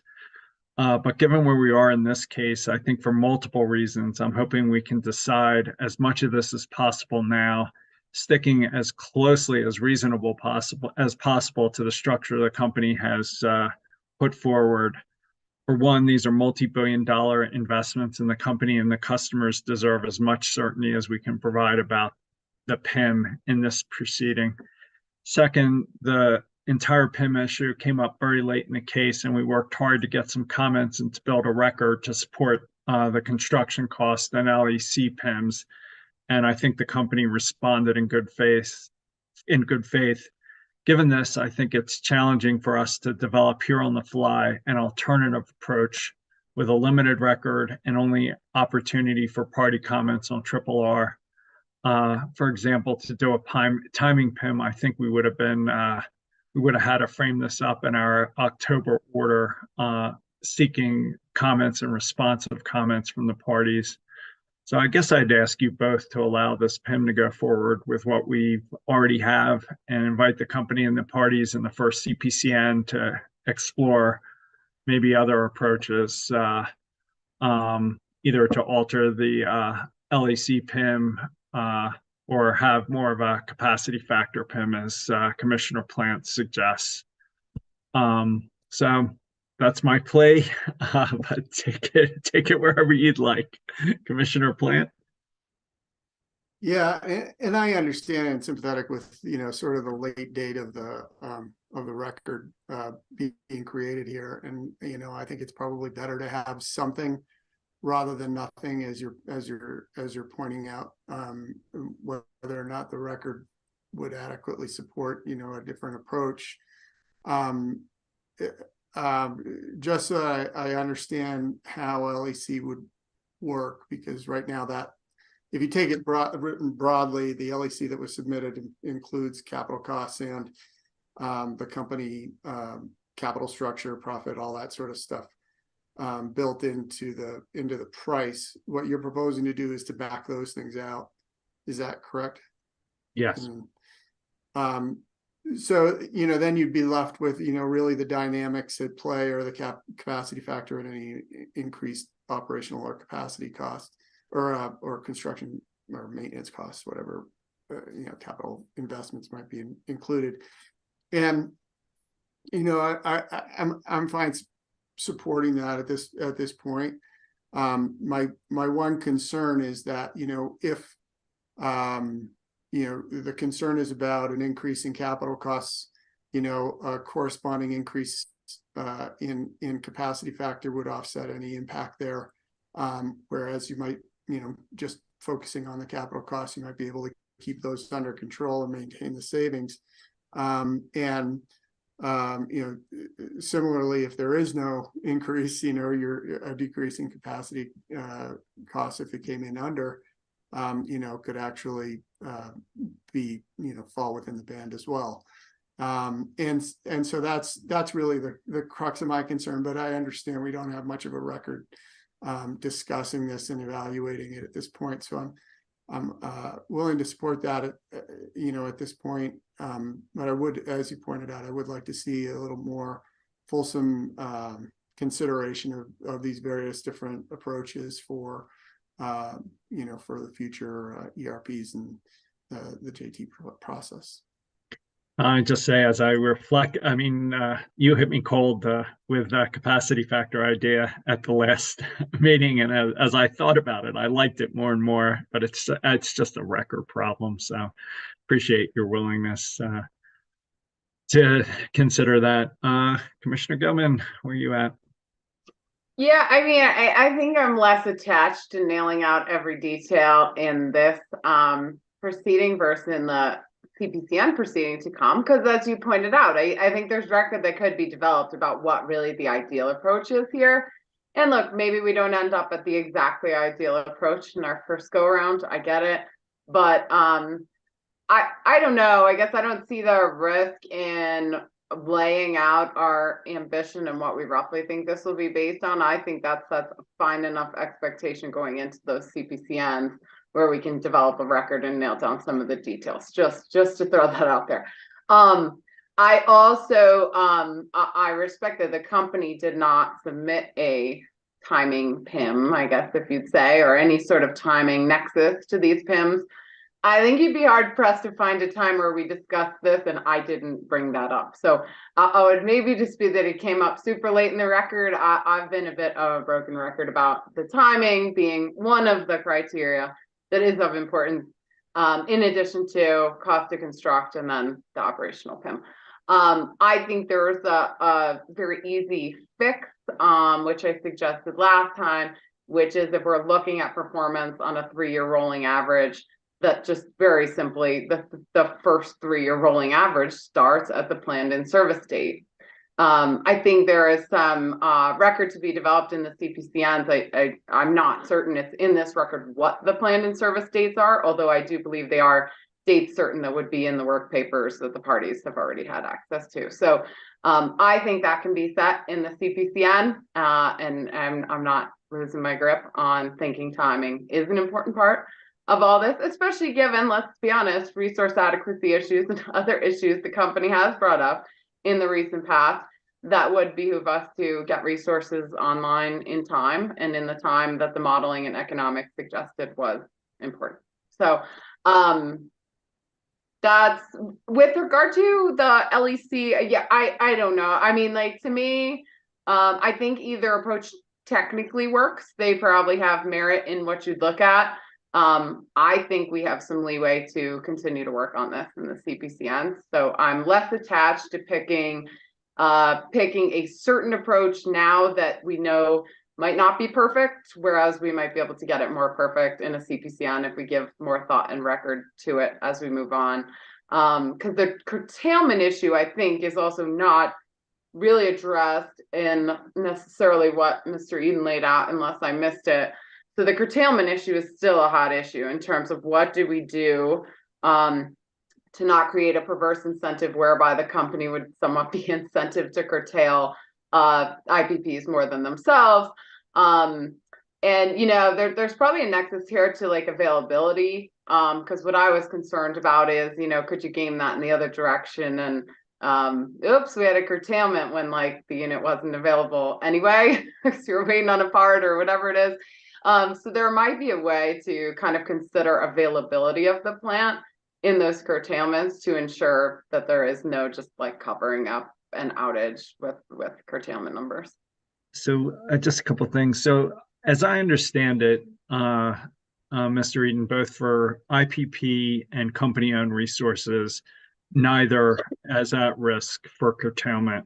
Curtailment risk is on customers, not company-owned generation or IPP generation. So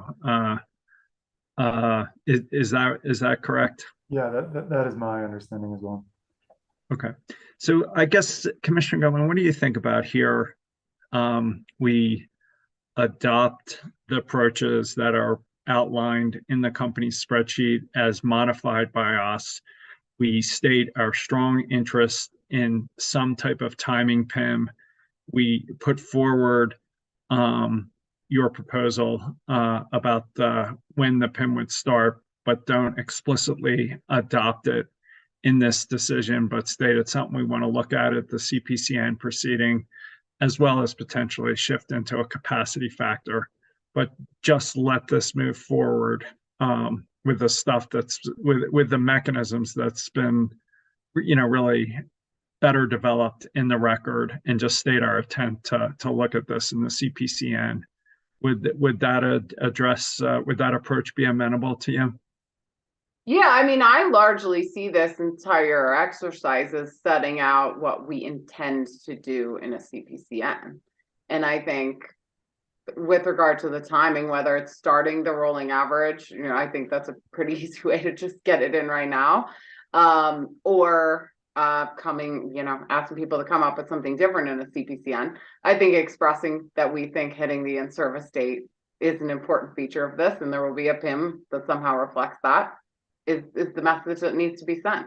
So, I think we can wordsmith it in the decision, but I think so long as that general sentiment makes it in, I think, we've done our job here in terms of setting a fair expectation of, what we think we'll get to in a CPCN proceeding. Does that work for you, Commissioner Plant? Yes, it does. All right. Well, Mr. Eden, hopefully that gives you enough to draft an order, and we'll see if there's daylight between me and Commissioner Gilman as we get to the TBC and the language. So we may have some massaging to do there, but I think we're pretty close. Commissioner Gilman, would you say that different? No, I think that's fine.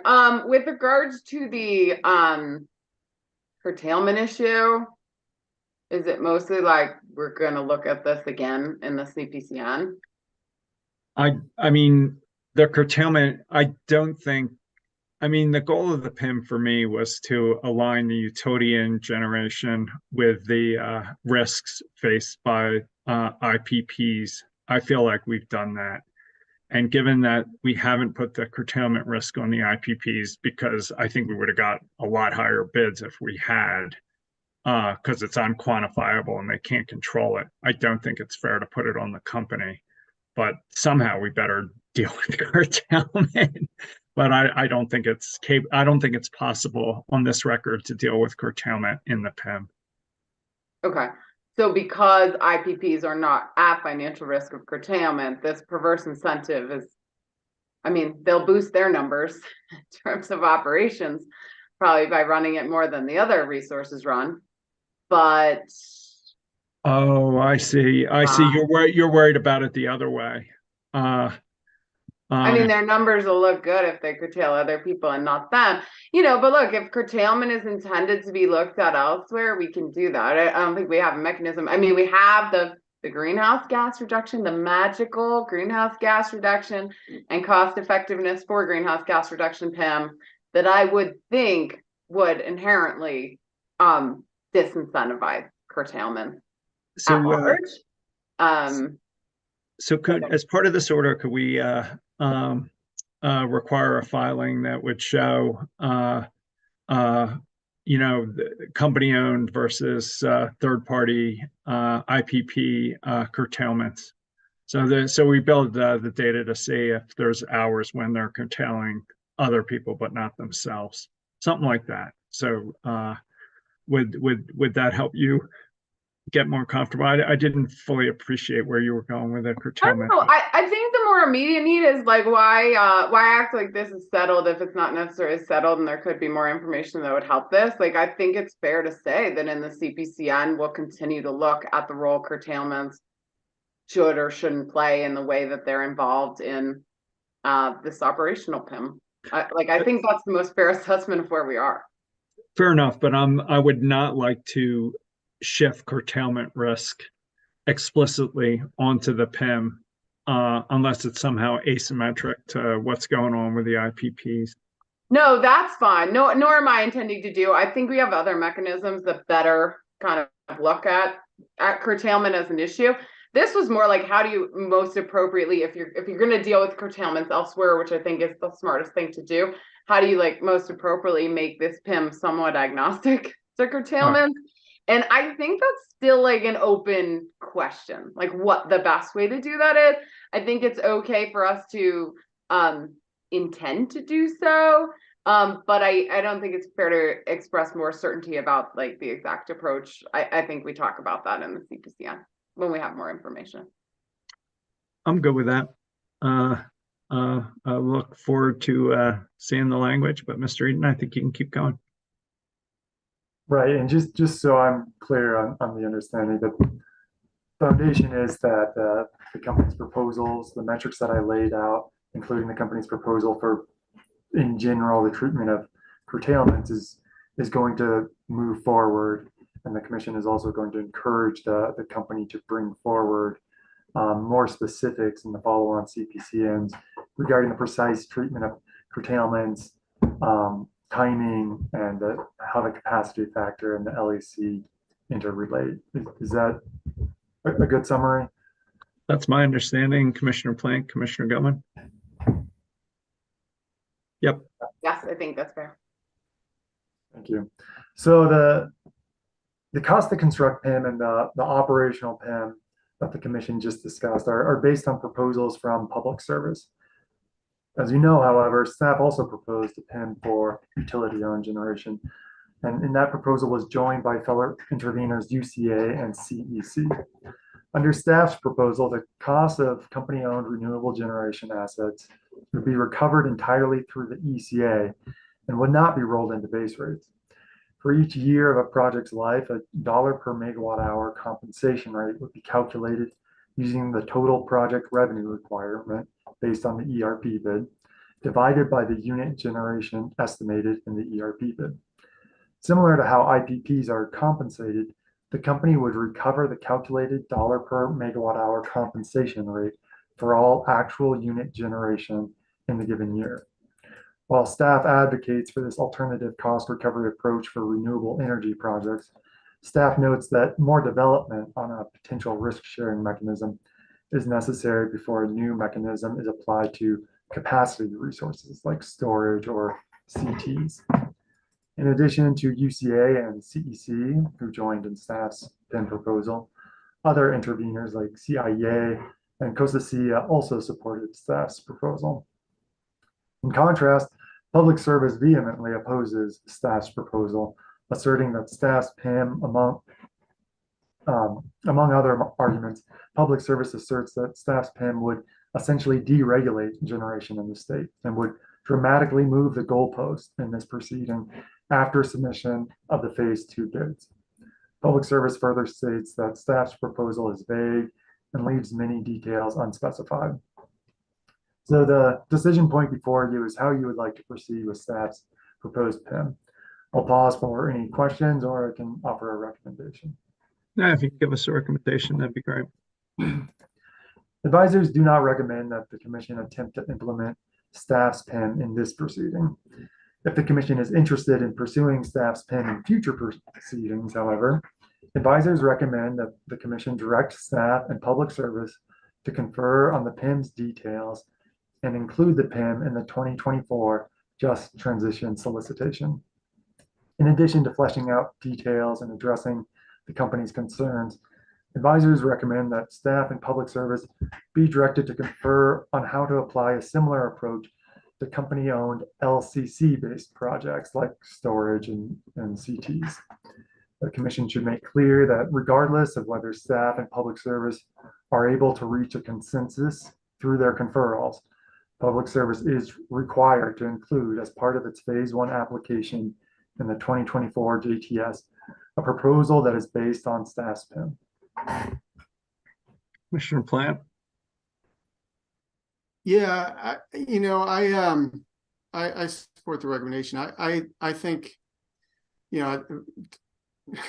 I think that the company's response was a little over the top. I don't think we're completely deregulating the utility system here in Colorado if we consider the staff proposal. Secondly, I would say, yeah, it's vague, and the staff said they didn't think we should do it in this. We should have have a proceeding to talk about it some more and get the details. So I think that the company's response was a little bit over the top.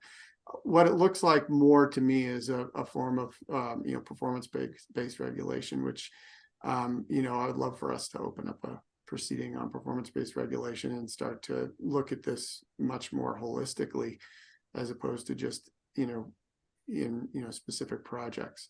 I don't know. I'll leave it there and see what you guys are thinking about. Commissioner Gilman?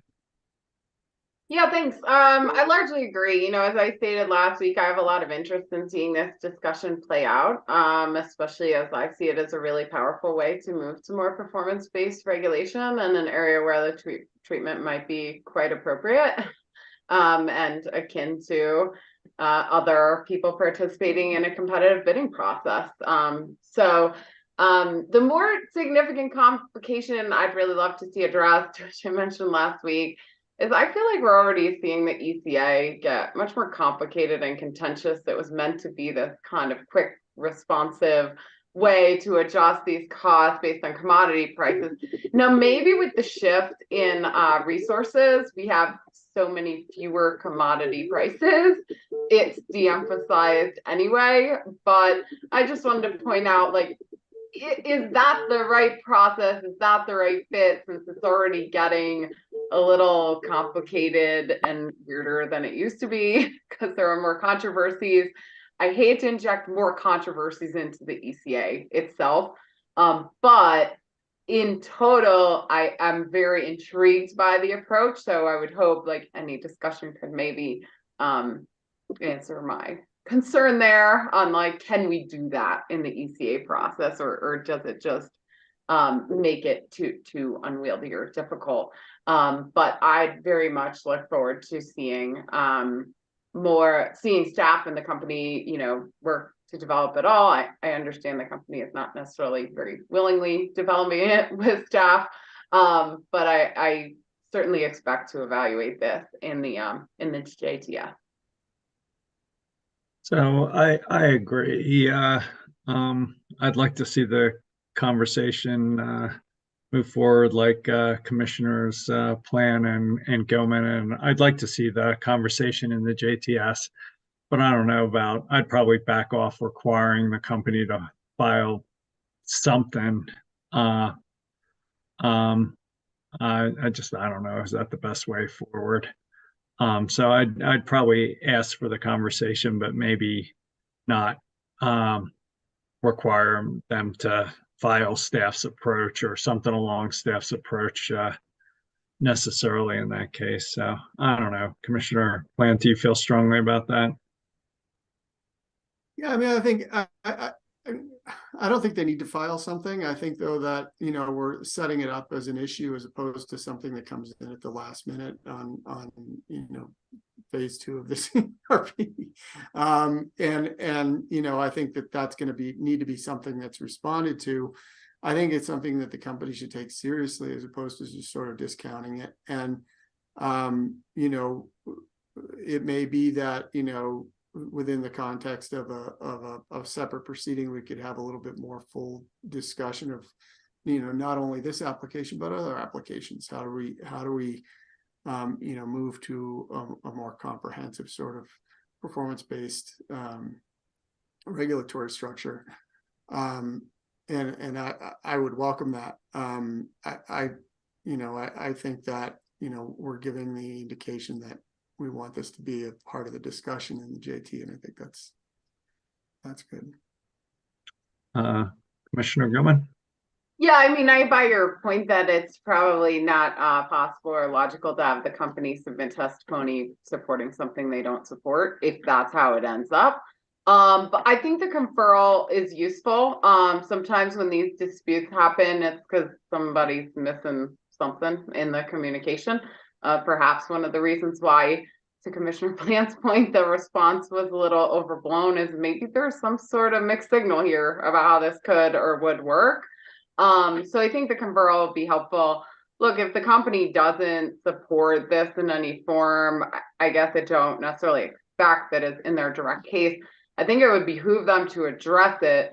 And I certainly agree with Commissioner Plant. I think this gets filed under the fair warning category that, like, before we get into that solicitation, I think the commission may seriously consider this concept. And I think that's important for all the parties, but most especially the company, to understand going into that process. So maybe that's the more appropriate way to kind of characterize it. Right. So it's a statement of future intent. It's a request for conferral, and it's an invitation for the company and the parties to put something forward in that process, because we'd like a full conversation. Why don't you keep going, Mr. Eden? Okay, sounds good. So as you know, the phase 1 settlement in this proceeding requires public service to file an application no later than June 1st of 2024 for a Pueblo Just Transition solicitation, which we've been referring to as JTS. I won't repeat all the details here, but at a high level, this 2024 JTS is an interim ERP that will have a resource acquisition period through the end of 2031. In this next portion of the deliberations, I'll present several potential topics that the Commission could choose to address in the 2024 JTS. At the Step 2 deliberations last week, Chair Blank proposed directing the company to provide in the 2024 JTS a comprehensive long-term rate analysis that fully includes all of the investments that the company is claiming to the financial community that it will make in Colorado, including for new distribution investment, wildfire mitigation, transmission upgrades, and transportation electrification and distributed solar. Chair Blank stated that this could also include analysis that better quantifies the actual levels of resource curtailment above the modeled levels, and in format should be similar to the rate forecast models the company has presented in rate cases. Unless there are any questions, I'll turn it back over to you. Commissioner Plan, are you okay with that request? As as we struggle to look at things like the Hayden biomass plant and other issues like that, it just seems like as we trade off between cost and other competing values, it'd be really nice to know where we're headed. So, thoughts? Commissioner Gilman? Yeah. Commissioner Gilman? I think it's reasonable. I have a few clarifying questions for you. Fire away. But I think it's reasonable, especially given my remarks about, like, we still got a way to go in this energy transition. I think it's important for us to understand, what additional costs we should see coming to the greatest extent we can. So, I liked how you characterize it. I understand they sometimes communicate different, investments coming to the financial community than to us. Given our work in like the GIP and elsewhere, and at least what they express about the maturity process of individual project planning, I'm a bit skeptical how much we'll see kind of forecasted in certain areas. Are you thinking this is just base rate type expenses, distribution, transmission, generation, hydrogen? What do you expect to show up here? I think it's everything on the electric side is the request, and we're in a litigated proceeding, and they file what they're saying to Wall Street.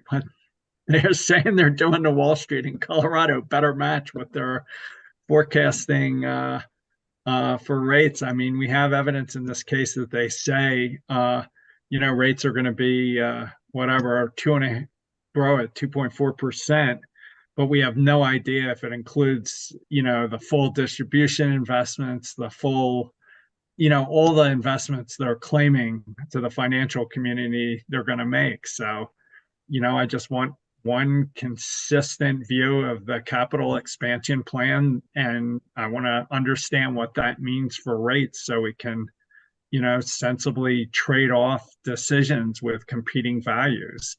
And I feel like it's been a gap in the records before us and in this case and elsewhere. So that's the request, a long-term rate forecast with a consistent capital expansion plan. Okay. And I'm not really challenging your idea. We're just trying to bolster like what I we understand. realistically expect to see. We've been around this rodeo a few times. So you're expressing interest in seeing expensive, not just in exact projects they have super thoroughly planned, not just projects that are officially approved through some regulatory mechanism, but kind of their big picture investment dreams that they are communicating in more of the investment sense. Correct. Yes. Okay. I think that's fine. Those are necessary points. I think depending how you couch this, you will get a very different universe of response on what costs are included. So I think that's helpful clarification. I agree with you. Oftentimes it's difficult to square some things that we'll see perhaps because project development is just not mature enough that show incredibly low levels of future expenditure with some of what else we're hearing. So I agree with you and what you're trying to see here and would support you in getting that. And hopefully some of this clarification is helpful. It definitely was. So appreciate the clarification. And with that, Mr. Eden, can we move on? Sure.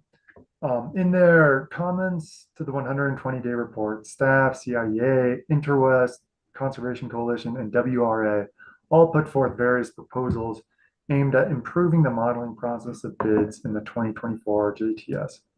Relatedly, CEO suggests process improvements for the 2026 ERP. You've already been briefed on the specifics of these proposals, but for the benefit of the listening public, I'll go over some of the highlights. CIEA's proposals include. You think anybody's listening after 3 hours? No comment. Carry on. Rhetorical question. CIEA's proposals include asking the commission to reject the use of things like the best-in-class modeling and the reliability rubric for use in the 2024 JTS. CIEA also argues that the annuity method of modeling portfolios should be used going forward, and that public service should be required to analyze the failure of the model and possible solutions, including a process for returning to the commission in the event of model failures. Interwest requests that the commission require a full analysis of both the computer system used in this ERP, as well as an estimate of what computer system would have been able to run the modeling software in the time frame required. For future ERPs, Interwest argues that the curtailment projections must be more flexible and consider the likelihood that curtailments will be reduced over the long term. Conservation Coalition argues that the company should be required to provide the modeling input and output files to all parties and provide written explanation for all manual adjustments made to modeling. The Conservation Coalition also makes several requests aimed at improving the reliability analysis, including the use of round-trip modeling and building all portfolios to the same minimum level of reliability. WRA's proposals include things such as how generic prices should be used, requirements for the independent evaluator, or IE, and more broadly, a different approach to ERP solicitations that uses sequential rolling solicitations. WRA also proposes that public service develop and propose a transparent scoring system for non-price factors such as environmental compliance and community support. Arguing for more higher level changes to the ERP process, CEO raises concerns that the ERP process fails to develop a set of portfolios that are significantly different in terms of the resources considered or even the relative cost. Citing its proposals in proceeding 19R-0096E for requiring utilities to submit various types of plans with their ERPs, CEO recommends that the Commission direct the company to include scenario type analysis as part of the 2026 ERP. CEO also encourages the Commission to reopen its ERP rules and adopt new rules that are more relevant to today's utility environment that will help Colorado achieve its climate goals. Staff proposes that the company explain in the 2024 JTS how it will update the ELCC and PRM studies with the goal of accurately modeling portfolio level ELCC interactions to create reliable portfolios and encompass. Staff also recommends that Public Service work with staff prior to the 2024 JTS to develop more robust modeling processes regarding things like best-in-class modeling, the reliability rubric, and demand side resources. Now, except for staff's request that the company explain how the company plans on accurately modeling portfolio level ELCC interactions, Public Service disagrees with the numerous modeling proposals. Public Service argues that these issues can be part of a robust phase one process. I have a recommendation on these issues, but I'll pause first for any questions or your discussion. Yeah, if you can give us a recommendation, that'd be great. Advisors recommend that the Commission adopt staff's recommendations and require Public Service both to explain how the company plans on accurately modeling portfolio level ELCC interactions and direct the company to confer with staff prior to the 2024 JTS to develop more robust modeling processes regarding things like best-in-class modeling, the reliability rubric, and demand-side resources. In contrast, advisors recommend against adopting the numerous other modeling process proposals, including those that I expressly highlighted here. Some of these proposals, like making the modeling files available for other parties, are already addressed in the phase one decision in this proceeding. Otherwise, advisors believe it would be premature in this phase two decision to decide issues that can be more fully addressed in future phase one adjudications and or in future rule makings. Commissioner Plant. I agree with the recommendation. Commissioner Goen. Yeah, I agree with your recommendation, Mr. Eden. I do have one like minor modification to pitch. You know, I certainly agree with you that a lot of the other parties' recommendations could be addressed, and I think properly in a phase one. But having just been through this, seeing how it went in phase two, I think it would probably be appropriate for us in the phase two decision to lay out some of the main kind of pain points or concerns with how this went in this phase two process. I think that kind of more appropriately memorializes some of the findings about how this went. So I'd say things like, which many parties complained about, the existence of inconsistent, unexplained modeling results, manual adjustments made to the model, making it difficult for parties to determine the reasoning and what results would have been without those adjustments. Inability to optimize, obviously we've been down this road around transmission costs, and inability to accurately model curtailment estimates. You know, I think it just, I pitched that to the two of you. You know, many of these suggestions of the party get to trying to cure some of these problems that we saw crop up in phase two here. And while I don't think it's our issue right now to definitively solve those for the next phase two, we can do that in the phase one. I do think kind of memorializing the that the concerns of these parties are also our concerns, and that it does make it more difficult to render a decision, and it makes it more difficult to rely upon some of the information. Well, I would just echo that, and I would assume all of that is the supporting basis for our decision to not do the updated preferred plan and why we selected the alternative plan. So I'm hoping this order lays out in detail all those issues: curtailment, modeling problems, inability to value capacity, transmission uncertainty, and that's the basis for the selection of the alternative plan. So totally strongly support that. And also agree with the recommendation not to try and specify the answers in this case, but leave it to the phase one process next time. And just more generally, I appreciate the company's honesty in the phase two report about all the shortcomings in the modeling as we break new trail. And would just echo your comments that we received a number of really thoughtful criticisms from trial staff, CIEA, InterWest, Conservation Coalition, WRA, and others that we should flag as either the basis of our decision or separately or in addition as we go forward. So I don't know, Commissioner Plant, any comments on what you've heard from Commissioner Gilman or I before I turn it back to Commissioner Gilman? Yeah, no, I agree with your comments and your observations, and I think Commissioner Gilman's proposal to really make this clear in our language is good. It's always good to have clarity, even though the entire thing of what we're doing, as you said, is sort of underlining all this stuff. Any further comments, Commissioner Gilman, or should we move on? No, that's good. I mean, none of us have seen the order yet, so we don't know. Just to point out, like, these aren't bad suggestions, they're just a little premature.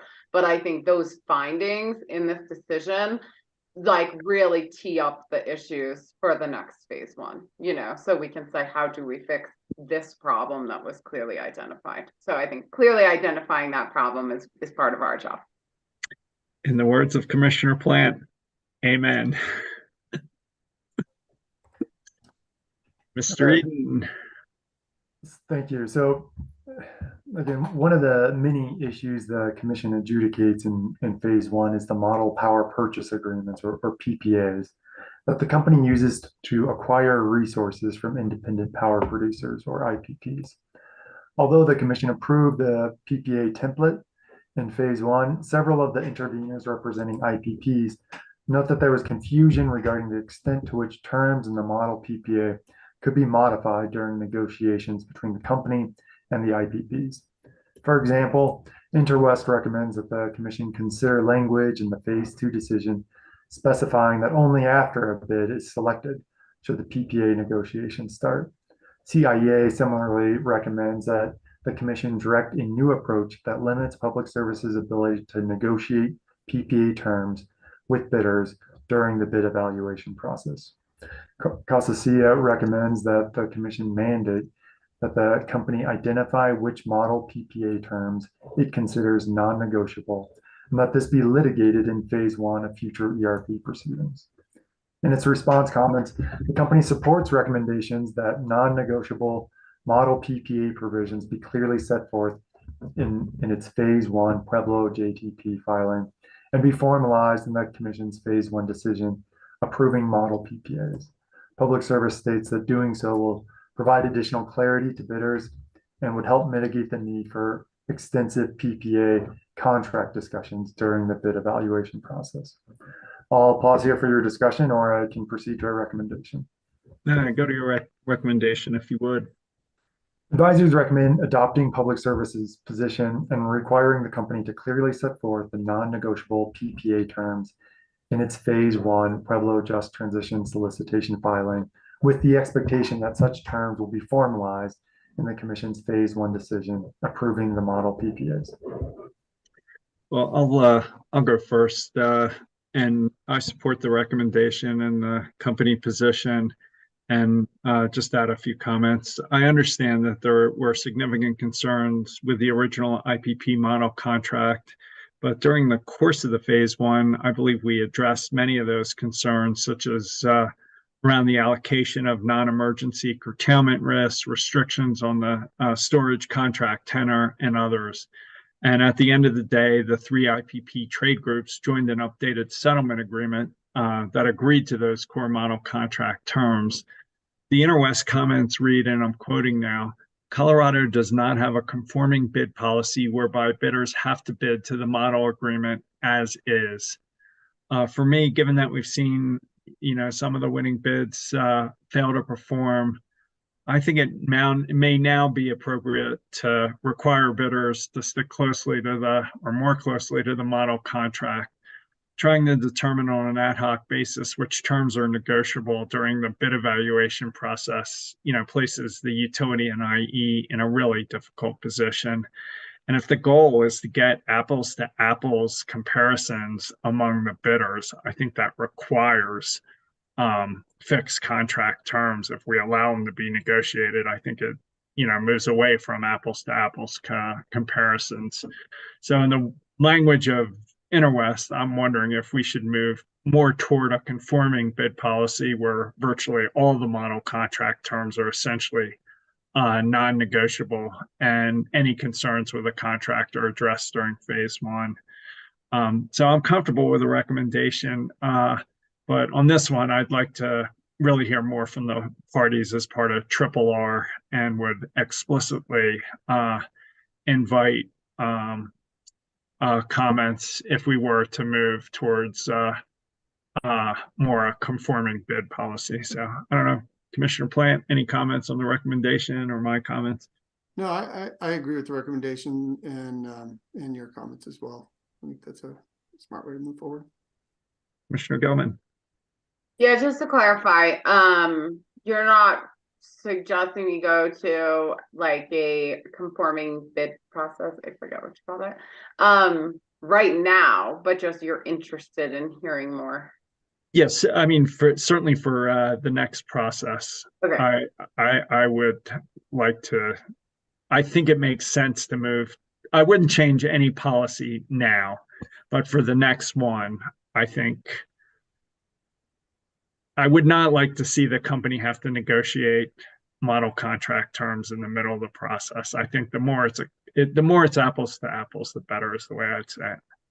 Yeah, I generally agree with you. I'm no lawyer, but I don't know what we'll see in RRR since we didn't effectuate that policy. There's nothing to appeal, but I agree with your interest in terms of in the JTS and ongoing, really having this be an open issue. Is there a better way to get where we're going, especially with regard to certainty of contract terms from bidders? So I to me, it feels more of like a tee it up for the 2024 JTS issue. I just doubt we'll see much in RRR because there's nothing to object to, maybe, unless someone expected us to do it right now. So, but yeah, I'd look forward to that in the 2024 solicitation.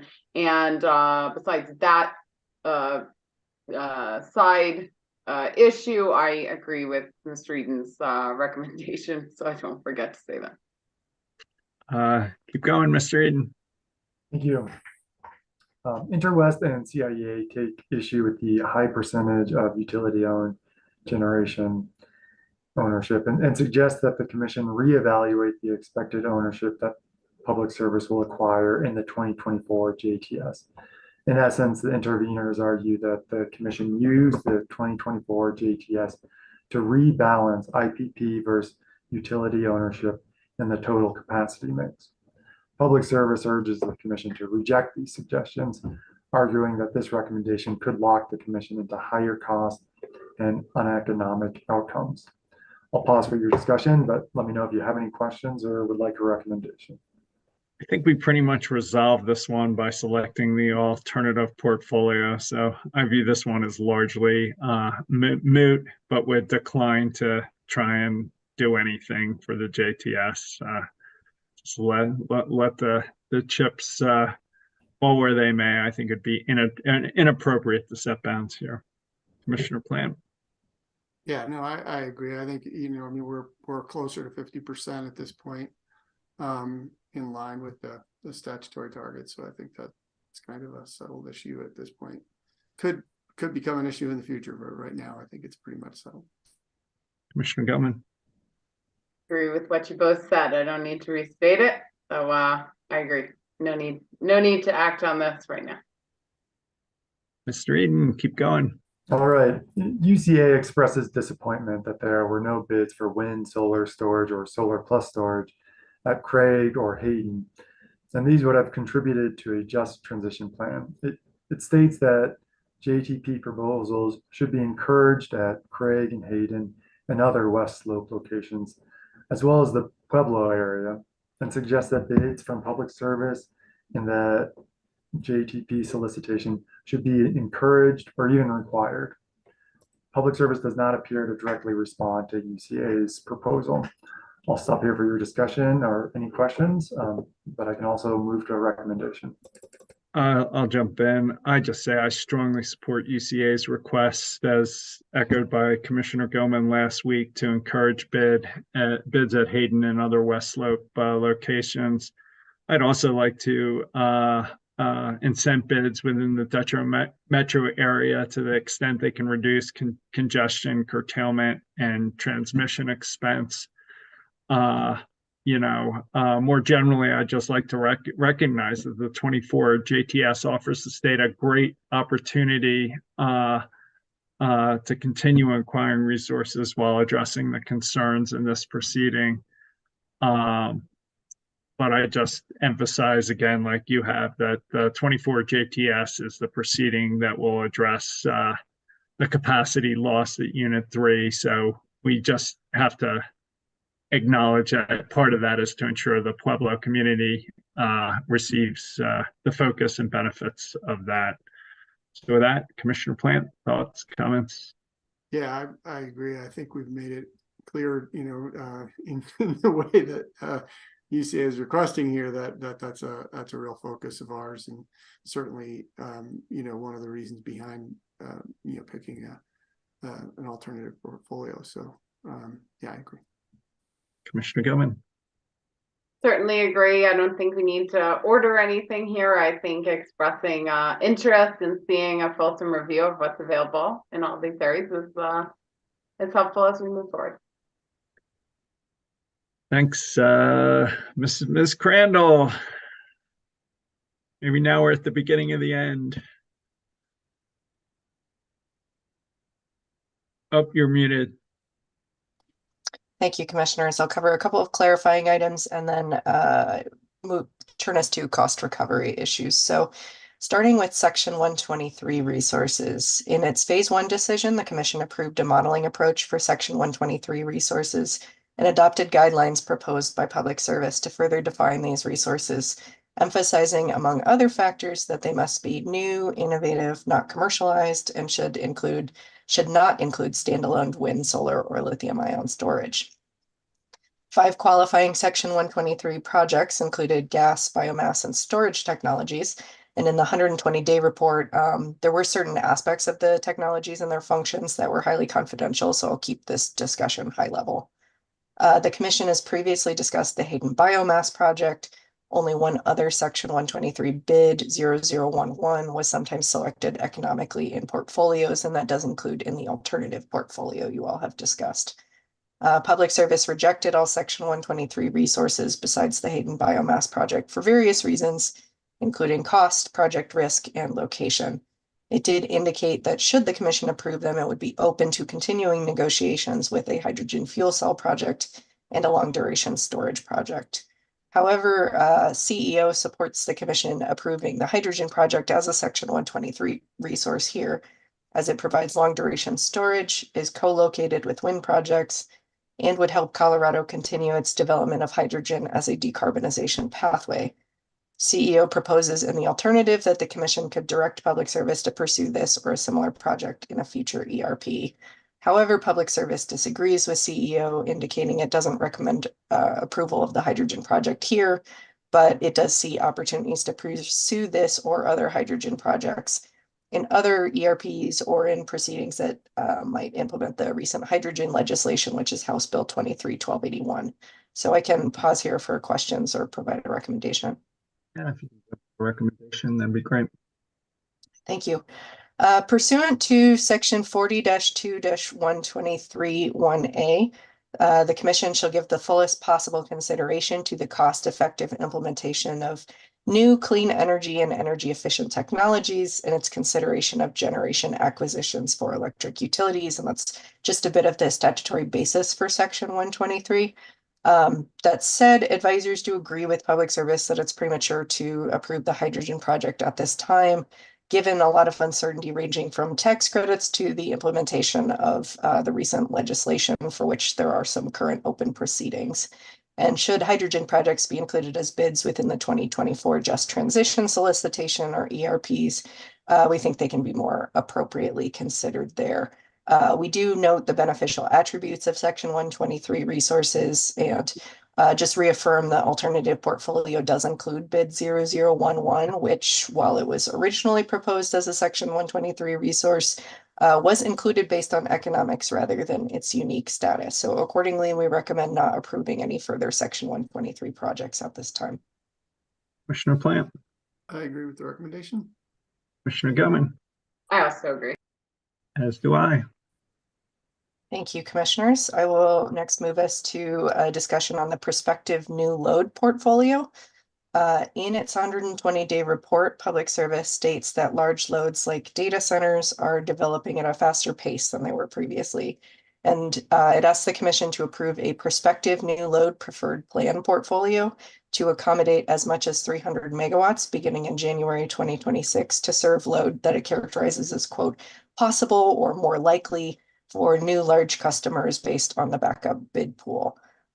Several parties, including the Colorado Energy Office, Conservation Coalition, Interwest, staff, and Western Resource Advocates raised concerns about the inclusion of 291 megawatts of new gas generation in this prospective new load portfolio.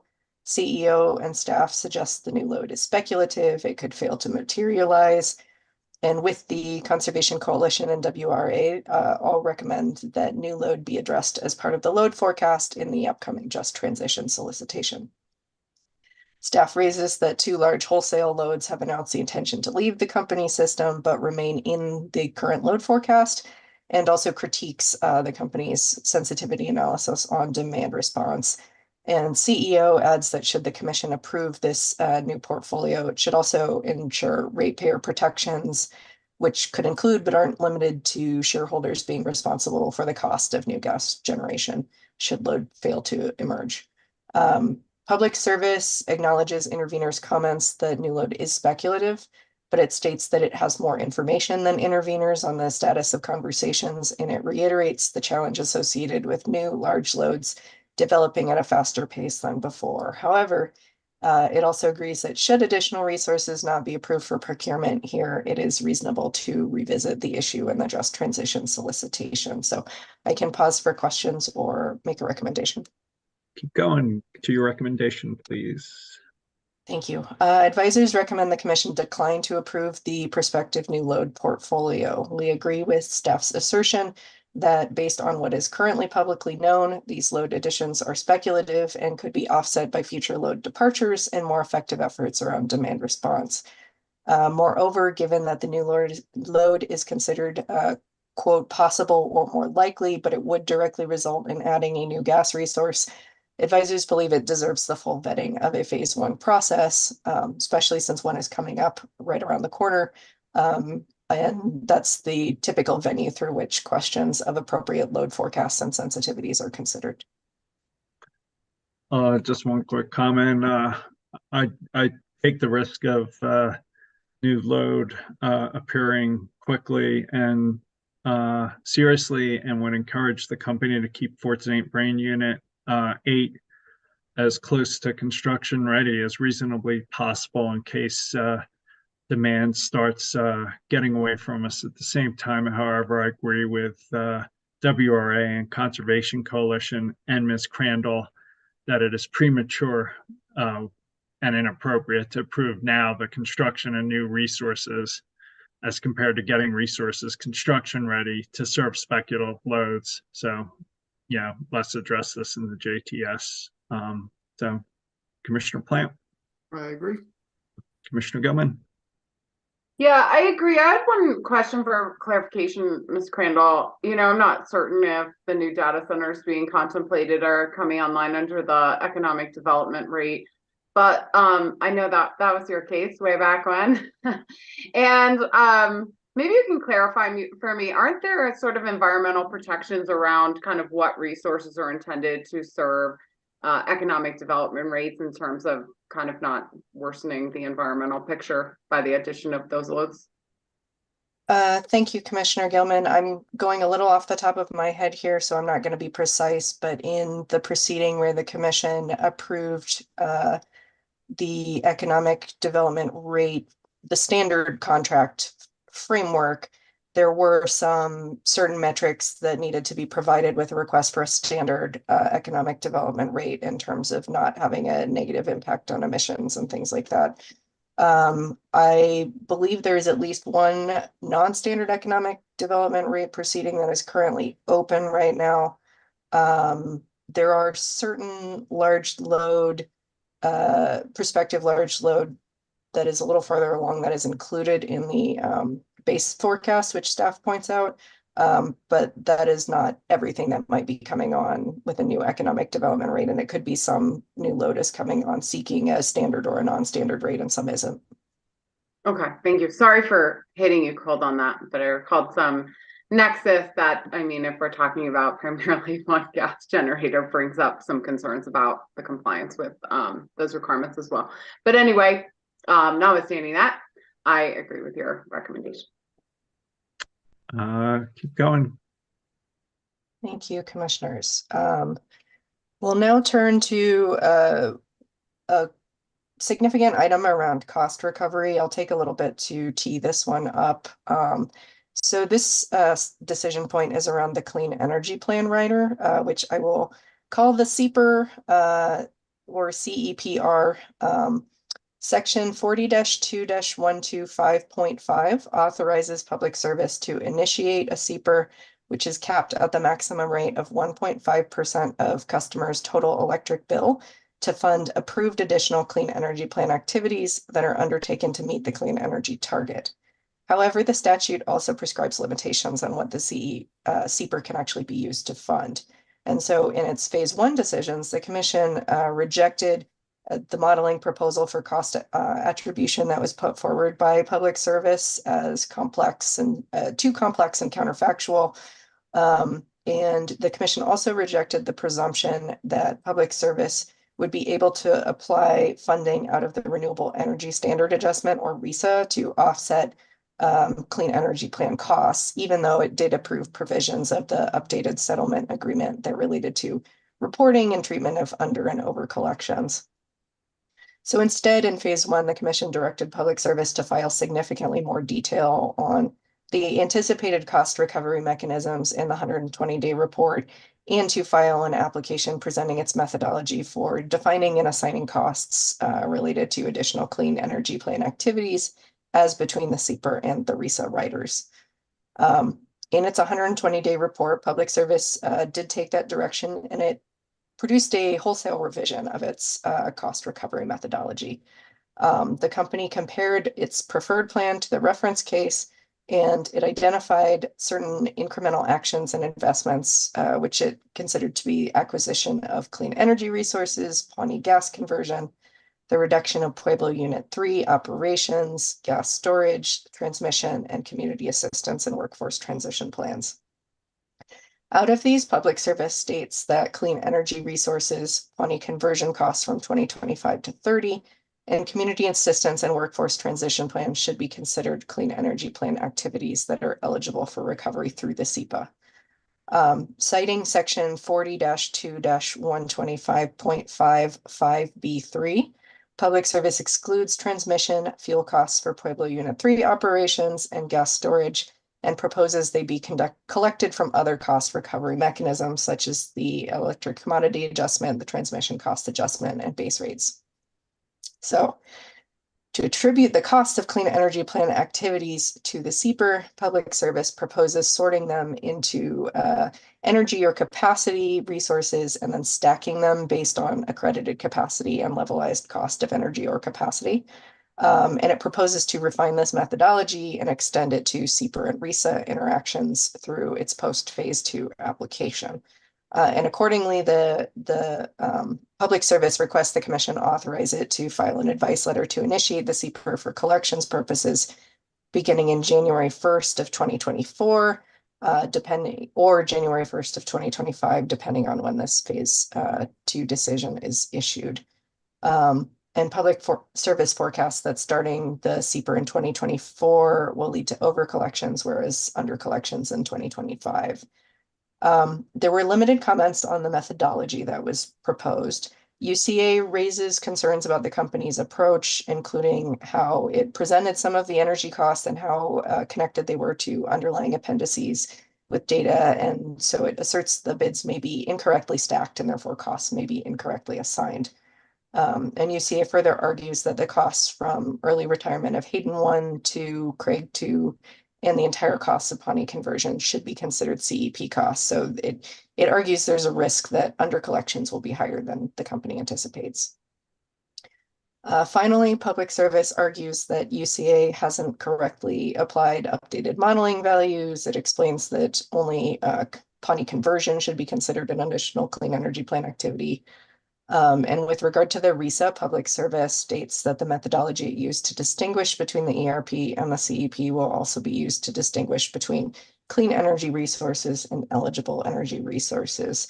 So it reiterates that it intends to file the application on this methodology after the phase 2 decision, consistent with phase 1, and reiterates the request that the Commission approve the establishment of the CPR at the full 1.5% in its phase 2 decision, with collections to be in after filing an advice letter. So I can pause for questions or move into a recommendation. To move into a recommendation, that'd be great. Thank you, Commissioners. Advisors appreciate Public Service's revisions to the cost recovery methodology in the 120-day report, finding it to be clearer and less prone to a lot of the complex counterfactuals that are pretty difficult to discuss in the abstract, in which the Commission rejected in its phase 1 decision. However, we recommend the Commission approve its categorization of actions and investments, which should be considered additional clean energy plan activities and which may be recoverable through the CPR, noting that, and I'll just caveat pursuant to prior conversations, the Commission has already excluded transmission from the list of approved additional clean energy plan activities. That said, given this methodology came in so late in the process, it hasn't really been fully vetted by stakeholders. There are some questions as to some of the data variations. I believe the application of the methodology for the RESA CPR breakdown is a little less clear than how it applies for ERP CEP questions. And the Commission has also selected a different portfolio. It's made modifications to what was proposed. And so that's going to necessitate greater clarity on cost recovery. So perhaps the resource stacks will change and result in different allocations. Accordingly, advisors believe that additional process is required to determine whether the CEPR should be initiated at the full 1.5%. So given this decision will not be final until 2024, pursuant to section 40-2-125.55B2, the earliest the CPR would be able to place into effect is January 1st of 2025. And so accordingly, advisors recommend the Commission direct the company to, as part of its application regarding attribution of costs between the CPR and the RESA, which is still required by the phase 1 decision, also address the recovery of the specific activities within the categories of clean energy plan costs set forward before, based on the portfolio the Commission has approved. And the application should also address the appropriate level for the CPR to be initiated on January 1st, 2025. Commissioner Plant. I agree with the recommendation. Commissioner Gelman. I also agree. As do I. Thank you, Ms. Crandall. I think we're back to you, Mr. Eden. Yes, thank you. The next topic is discount rates. So CREZ, as well as several public commenters, note that the net present value, or NPV, cost numbers provided by Public Service were calculated using the company's weighted average cost of capital, or WACC, as the discount rate. As it did in its phase 1 answer testimony, CREZ argues that using the WACC as a discount rate will have the effect of discounting future fuel and other costs sharply. Moreover, CREZ states that in in enacting Senate Bill 23-291, the legislature has directed the commission in section 40-2-139 to use a discount rate for future fuel costs that does not exceed the long-term rate of inflation. CREZ recommends that the commission direct the company to resubmit the NPV values in accordance with what is now Colorado law. Relatedly, Conservation Coalition suggests that the commission direct the company to confer with stakeholders to reach a consensus approach to discounting the social cost of emissions before the June 2024 just transition solicitation. And as more background, advisors note that the appropriate use of discount rates was litigated in phase one. The phase one decision rejects the arguments put forth by the CREZ and others that would have required the use of an alternative discount rate. That said, the commission did require public service to provide in phase two the annual nominal cash flows associated with each portfolio so that the parties and the commission could calculate and present the NPV calculations using various discount rates. The company provided this Excel worksheet as Appendix W to the 120-day report. The decision points before you are how to address the proposals from CREZ and the Conservation Coalition regarding discount rates. I can proceed to a recommendation, but I'll pause first for your discussion. Yeah, if you can give your recommendation, that'd be great. Sure. First, advisors and commission counsel disagree with the legal argument that CREZ and certain public comment put forth by CREZ and certain public commenters that the commission is now required to use an alternative discount rate per SB 23-291's amendment to section 40-2-139 and further extend the phase two process with additional modeling.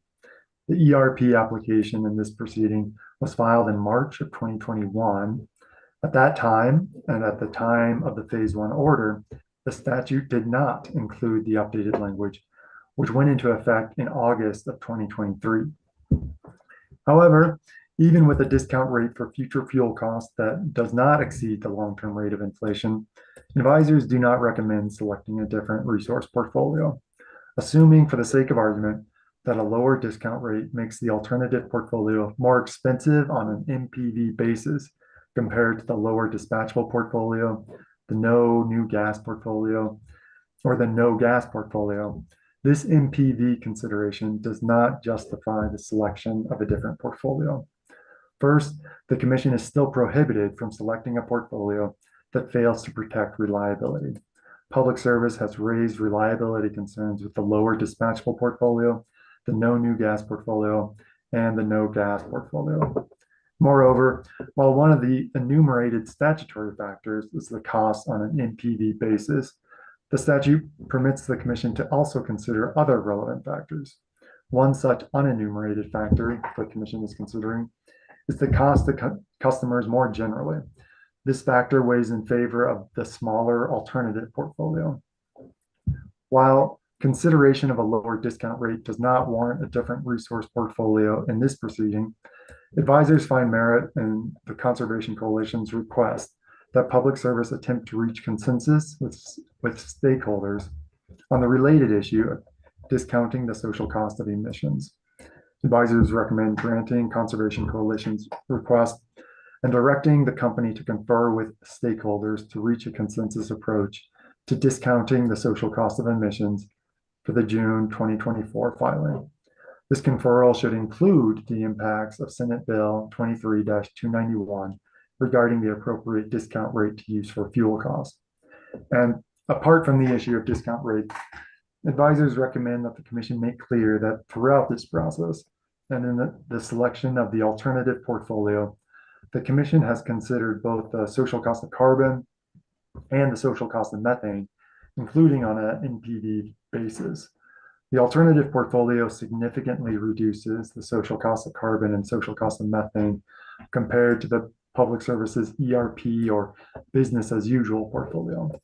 While there are other portfolios that have still greater reductions in the social cost of carbon and social cost of methane, as the commission has made clear throughout this deliberations process, there are other factors that the commission must consider. Commissioner Plant, I support the recommendation. Commissioner Gilman, Thanks, Mr. Eden. I also support your recommendation. as do I. I'm wondering, what do you think? You guys all right if we take like a 10 or 15-minute break and then come back and finish up? Why don't we take a 15-minute break and restart at 1:15? I hate to be the spoil sport, but can we make it 10? I have a 1 o'clock meeting that I'll be late to, which is fine, but the less late, the better. Wait, say that again? Can we do just a 10-minute break? I had a conflict starting at 1, but I'll show up late, which is fine, but the Oh, do less you want late, to, the I'm better. happy to keep going if you'd like. No, I mean, if a break is needed, like we can do a break. I would just advocate for a little shorter. All right, let's do a 10-minute break.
All right, should we keep going with BVEM? I don't know if that's Mr. Eden or Ms. Crandall. Yes, thank you, Commissioners. Apologies for going out of order here. 1 second to get up to speed. All right, we're now going to talk about best value employment metrics, or BVEM, pursuant to section 40-2-129-1A. When evaluating electric resource acquisitions and requests for a certificate of convenience and necessity, including but not limited to pollution control of fuel conversion upgrades and conversion of existing coal-fired power plants, the Commission shall consider in all decisions best value regarding employment of Colorado labor. So that is very paraphrased.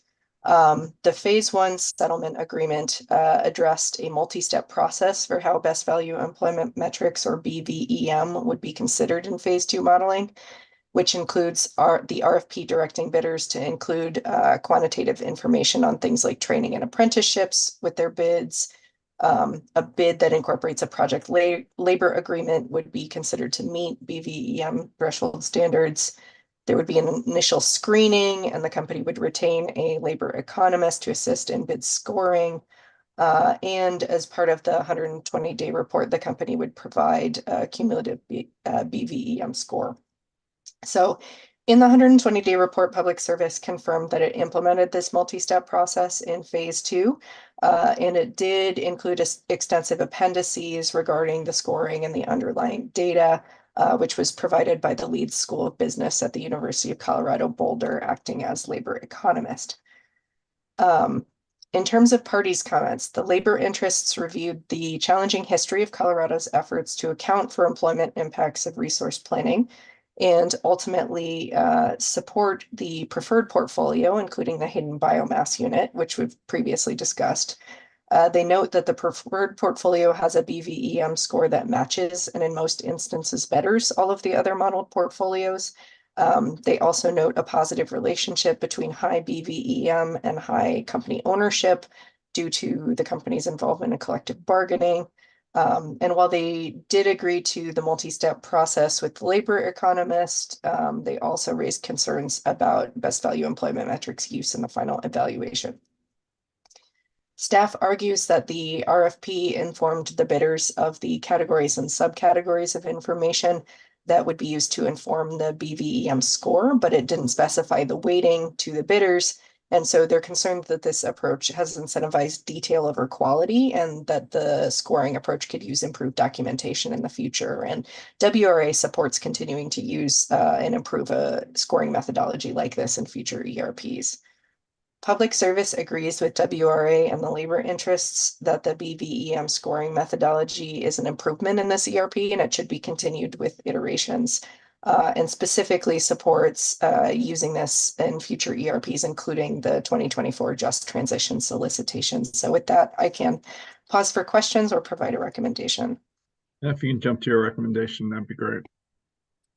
Thank you, Commissioners. While the labor interests may not prefer the selection of the alternative plan due to its lower best value employment metrics score, advisors continue to believe the positive attributes of the alternative plan do outweigh that slightly lower score. As the labor interests set forth, we think they did a nice job of articulating some of the process behind evolving a qualitative concept like BVEM into a much more meaningful component of bid evaluation. That has been a long process in the works, and there's been a significant amount of evolution, particularly in this last part of the process through the updated settlement agreement in Phase 2. You know, in such a sweeping and significant process as an ERP, even though moving incrementally can sometimes be a challenge, as advisors, we often think that some of these nuanced iterations can be the best course of action. The alternative portfolio includes slightly fewer resources and therefore will provide time for the application of BVEM to evolve. We agree that with the labor interests that the thoughtful work performed by the labor economist represents an enhancement of how BVEM can be included in decision-making. However, staff does raise valid points in that the methodology could be more clearly articulated for bidders. And this means that resources that are deferred now could be brought into future ERPs through an even more robust process, which is further supported because the Commission still has the expectation of promulgating rules around how BVEM is used in ERPs. Just a final note, high BVEM scores do generally track high utility ownership percentages through the use of project labor agreements. So we would support you all emphasizing the significance of BVEM and encouraging IPPs that are interested in building projects in Colorado to approve their BVEM scores to ensure that they stay competitive with company-owned bids in this regard.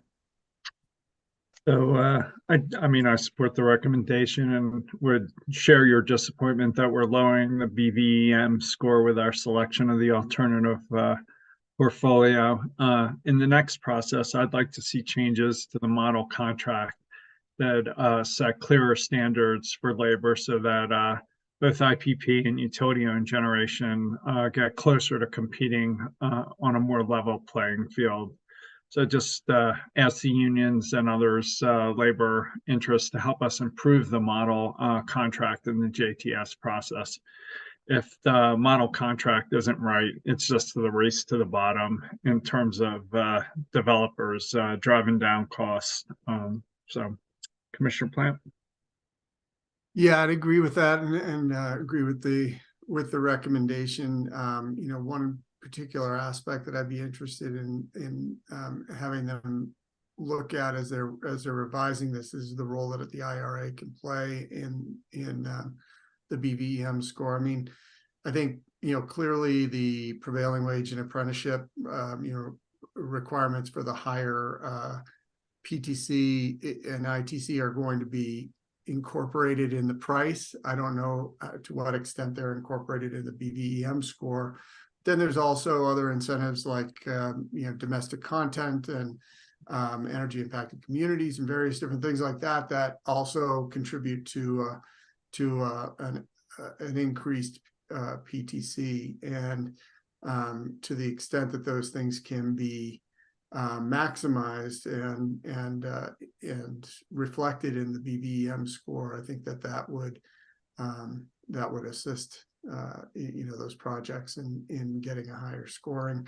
But I appreciate the work that's been put into this and you know, continuing to revise it and make it more accurate. And it's an important, it's one of the components we consider, but it's a really important component. So appreciate that. I'd support including Commissioner Plant's comments in the language in the order. Commissioner Gilman? Yeah, thank you. Thanks, Ms. Crandall. I agree with your recommendation. Certainly not totally ideal outcome to have a lower BVEM score, but I agree with you. It very much largely is just tracking with the utility ownership piece. And so to the extent we can continue to evolve this process to improve transparency so bidders kind of understand what's at stake and how to improve their scores here, and clearly seeing bidders take this seriously as a metric that will continue to be considered in the future would be very helpful. Thank you, Ms. Crandall. Mr. Eden. Thank you.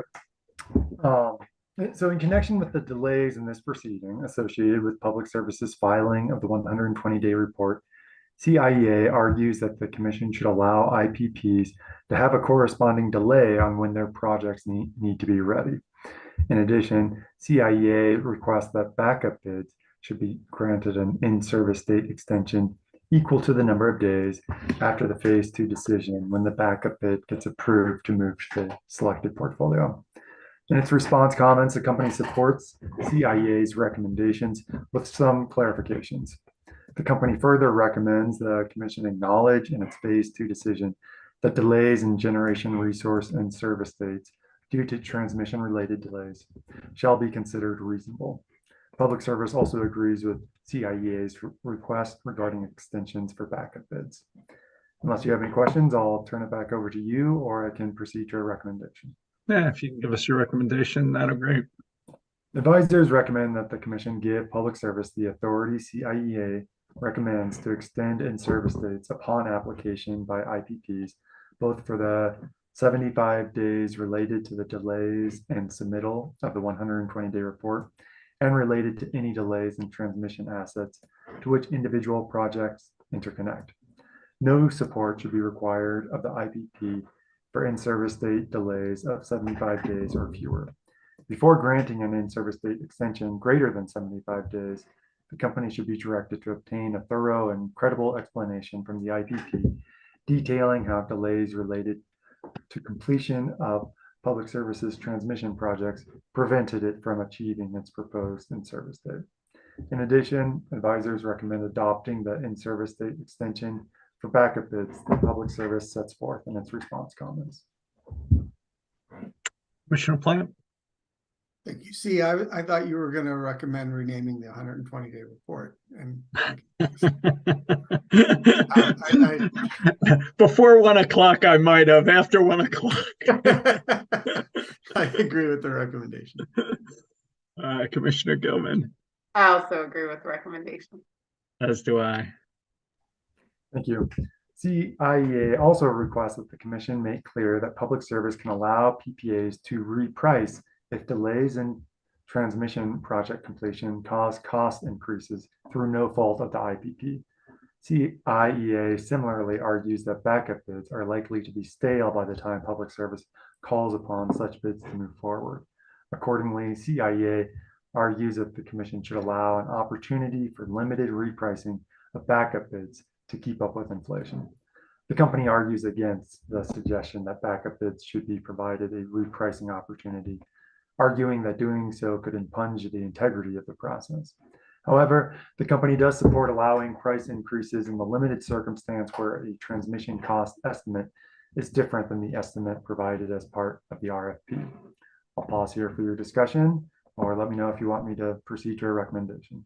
On this one, I am not a fan of repricing, but I would support the company's thing if, transmission or something outside the developer's control on the company side goes up, then I'm open to it.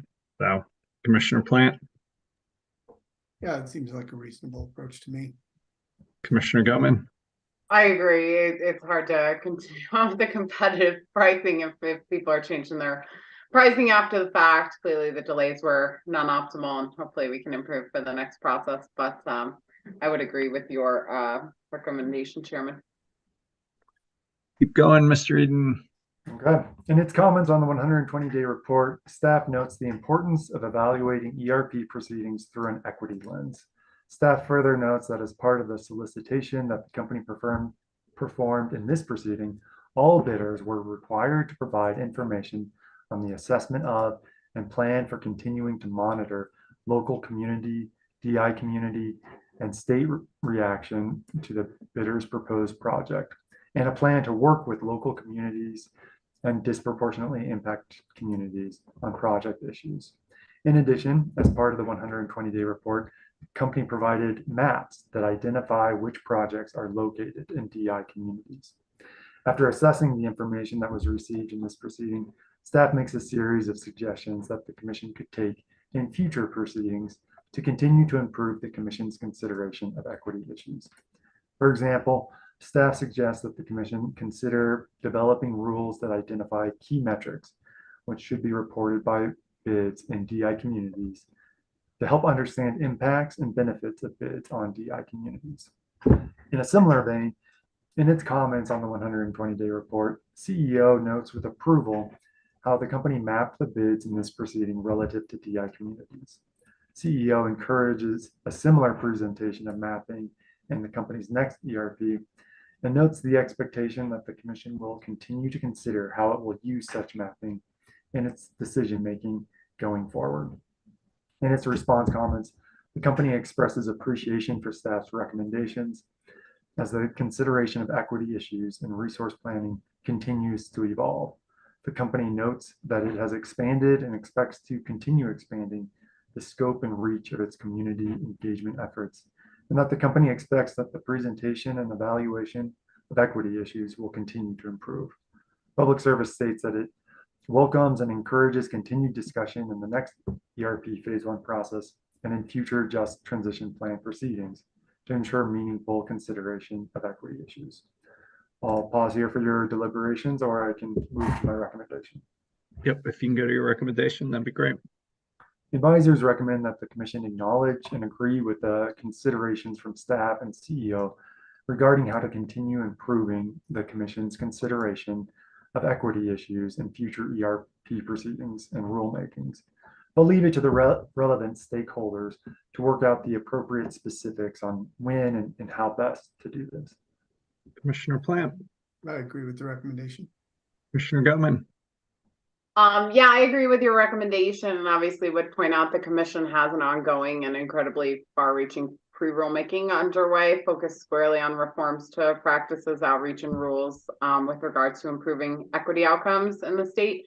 And I certainly appreciate staff and CEO's focus on how we can put in place concrete steps to ensure the energy transition provides an opportunity to enhance equity. And would direct any willing to provide comments within that pre-rulemaking 21M 171 all, where we are diligently collecting concepts on what rules should be considered and addressed in order to promote equity. I would agree with your recommendation and lend my support to Commissioner Goman's comments and requests. So keep going. Sure.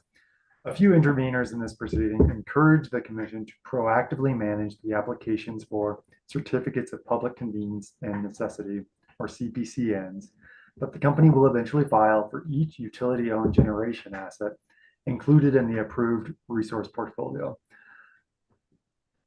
For instance, the CIEA, noting the large amount of expected CPCN filings, recommends that there be a priority established for 2024 CPCNs based on the value to ratepayers of the various projects. Similarly, the Conservation Coalition suggests that the commission consider how it can reduce the litigation burden to parties and the commission of the CPCNs arising from this proceeding. The Conservation Coalition specifically recommends one of two solutions for consolidating the various CPCNs based on criteria such as technology type or in-service type. In its response comments, Public Service acknowledges the party's interest in establishing general expectations and potential timeframes and sequencing for the follow-on CPCN filings. But it states that it is the company's responsibility to timely file CPCNs, and it will need some flexibility to do so.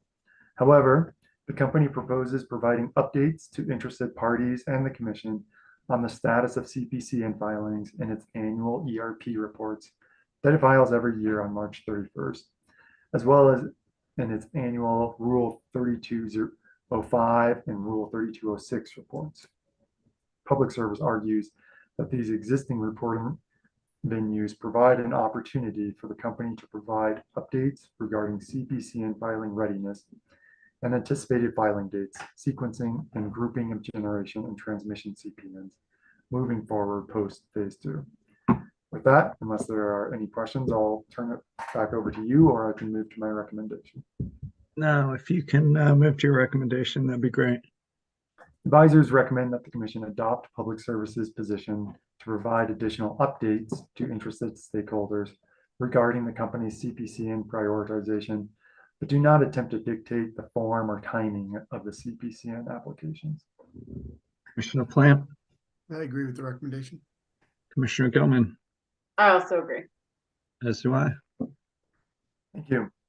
In its comments to the 120-day report, Boulder recommends that the commission direct Public Service and interested communities and customers to explore acquiring additional resources to support development of a voluntary customer product that generates additional emissions reductions beyond the estimated emissions reductions in the preferred portfolio.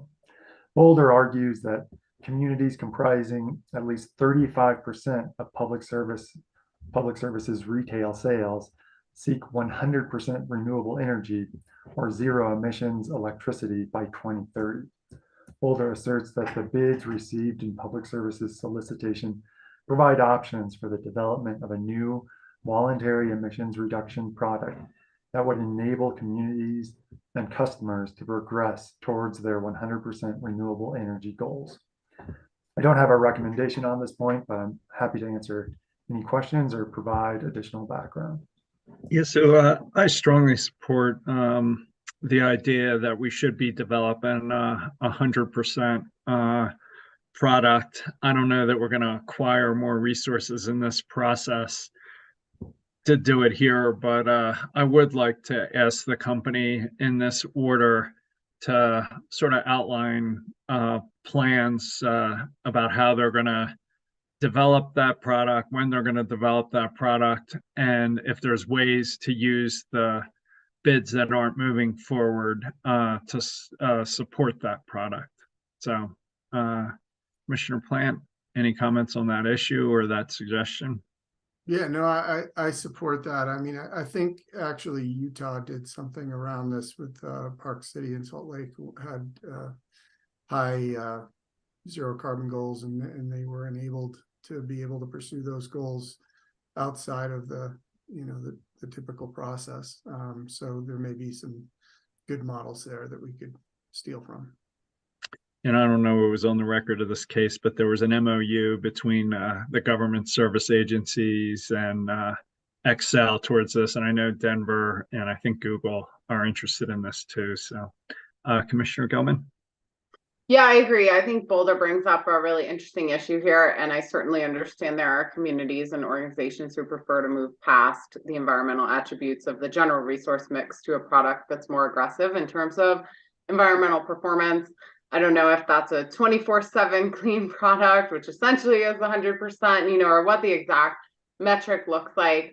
But I think I'd be very interested to begin to understand what steps we could put in place to provide a voluntary option to those customers, how the tracking would work to ensure that we're not, diluting the resource mix of the rest of the customers or charging them for the cost that these customers really want to incur. But I think this is all doable, and I think it's a really exciting conversation. I was going to suggest that we work on perhaps a CIM on this topic to really hear from some of those customers and begin to understand what the interest is out there, and how much alignment there is on that interest, and involve public service in that discussion so that we could really kind of target what are people looking for here, and then begin to have public service work on, could we look at, even a pilot offering or something like that, that would serve these needs. So in this order, should we request the company to work with us to schedule a SIM in late February or early March, that lays out their plans for the product, hopefully in conjunction with conversations with Boulder, Denver, GSA, Google, whoever, something like that, Commissioner Gilman? Yeah, I don't know if that's premature to say lay out your plans for the product. Perhaps it's kind of a venue to hear from some of these customers and hear what they want. What attributes are you looking for? What kind of structure would potentially work? And that's like the beginning rather than kind of the end of what could we do to serve these customers better. So I was viewing it a little more as an initial step to just air what are people interested in. So then the company heads in the right direction rather than them guessing at, the type of product people are interested in. I suspect the conversations are further along than. Well, good. Then we can just get updated by all of them. So maybe we're not specific, but I would like to see us work towards a SIM. Yeah, I think roughly late February, early March works. I don't know that we need to nail down the timing in the decision. But my ambition would be to work toward a CIM to really understand the status of this issue, what customers are looking for, what the status of public service work is on it, so we can understand what next steps look like to get somewhere. Sounds good. I appreciate the City of Boulder bringing this up, and let's see if we can do our best to run with this ball. Mr. Eden, I think we're getting there. Last issue. Yes, and just to revisit that last point a little bit, did you want to have the company work with staff in conjunction with bringing forward that CWM? I like that. Okay, and then we'll bring that forward in late February or early March. Something like that, yeah. A SIM with exactly as Commissioner Gilman said, an update where we're at and what needs to happen next. Okay. And there could be trial staff or potentially our research staff. Yeah. More fit Yeah. what staff means Yeah. in this context, I think. Yeah, it's not necessarily trial staff, it may be REI. Okay, thank you. So yes, with that last decision point, advisors believe that the commission's decision through the last 3 deliberation discussions considers all of the comments and positions in reaching its modifications and the approved CEP. The commission has weighed the information and filings and balancing its policy here, both from the parties and members of the public. If the commissioners agree, we recommend that you confirm that your decisions include all of the points needed to reach your phase 2 decision. If something is not explicitly granted, we recommend the commission confirm that it is denying any discrete requests not already addressed, but that those countervailing positions are certainly considered in reaching your ultimate conclusions through this process. Commissioner Plant. Yes, I agree. Commissioner Gilman. I agree. As do I. With that, I want to thank the 2 of you for our 4.5-hour journey here, and really to thank staff and advisors and the team for getting us through this, and more broadly, the company and the parties for, putting us at the forefront of the clean energy transition. Now that no one's listening anymore, I just say I think we're changing the world. That what we're doing here is transformational, and just end with my thanks. So I don't know, Commissioner Plant, anything you like to add before we all can get on with our lives? No, I just echo those comments, and yeah, thanks to everybody involved. I think it's we ended up in a good place, and as you said, I think it's sort of the beginning of a long journey, and I think we're off to a good start. Gilman, any thoughts before you go to your other obligation? I'm a little hungry. Just sincere thank you to Mr. Eden, Mr. Greenberg, Ms. Crandall, Mr. McLaughlin for the countless hours spent helping us sort through this for years now, really, actually. So thank you all so much, and thank you to the parties, to the company. It has been a tremendous lift here, and I think we ended in a place that gives us a great starting point to, well, not a starting point, but a great place to continue launching into the energy transition here in Colorado. Yep, I'm proud of where we're at, and to say this is going to be a TBC order if that wasn't clear. All right, with that, we're adjourned, and see you both next week. Thanks.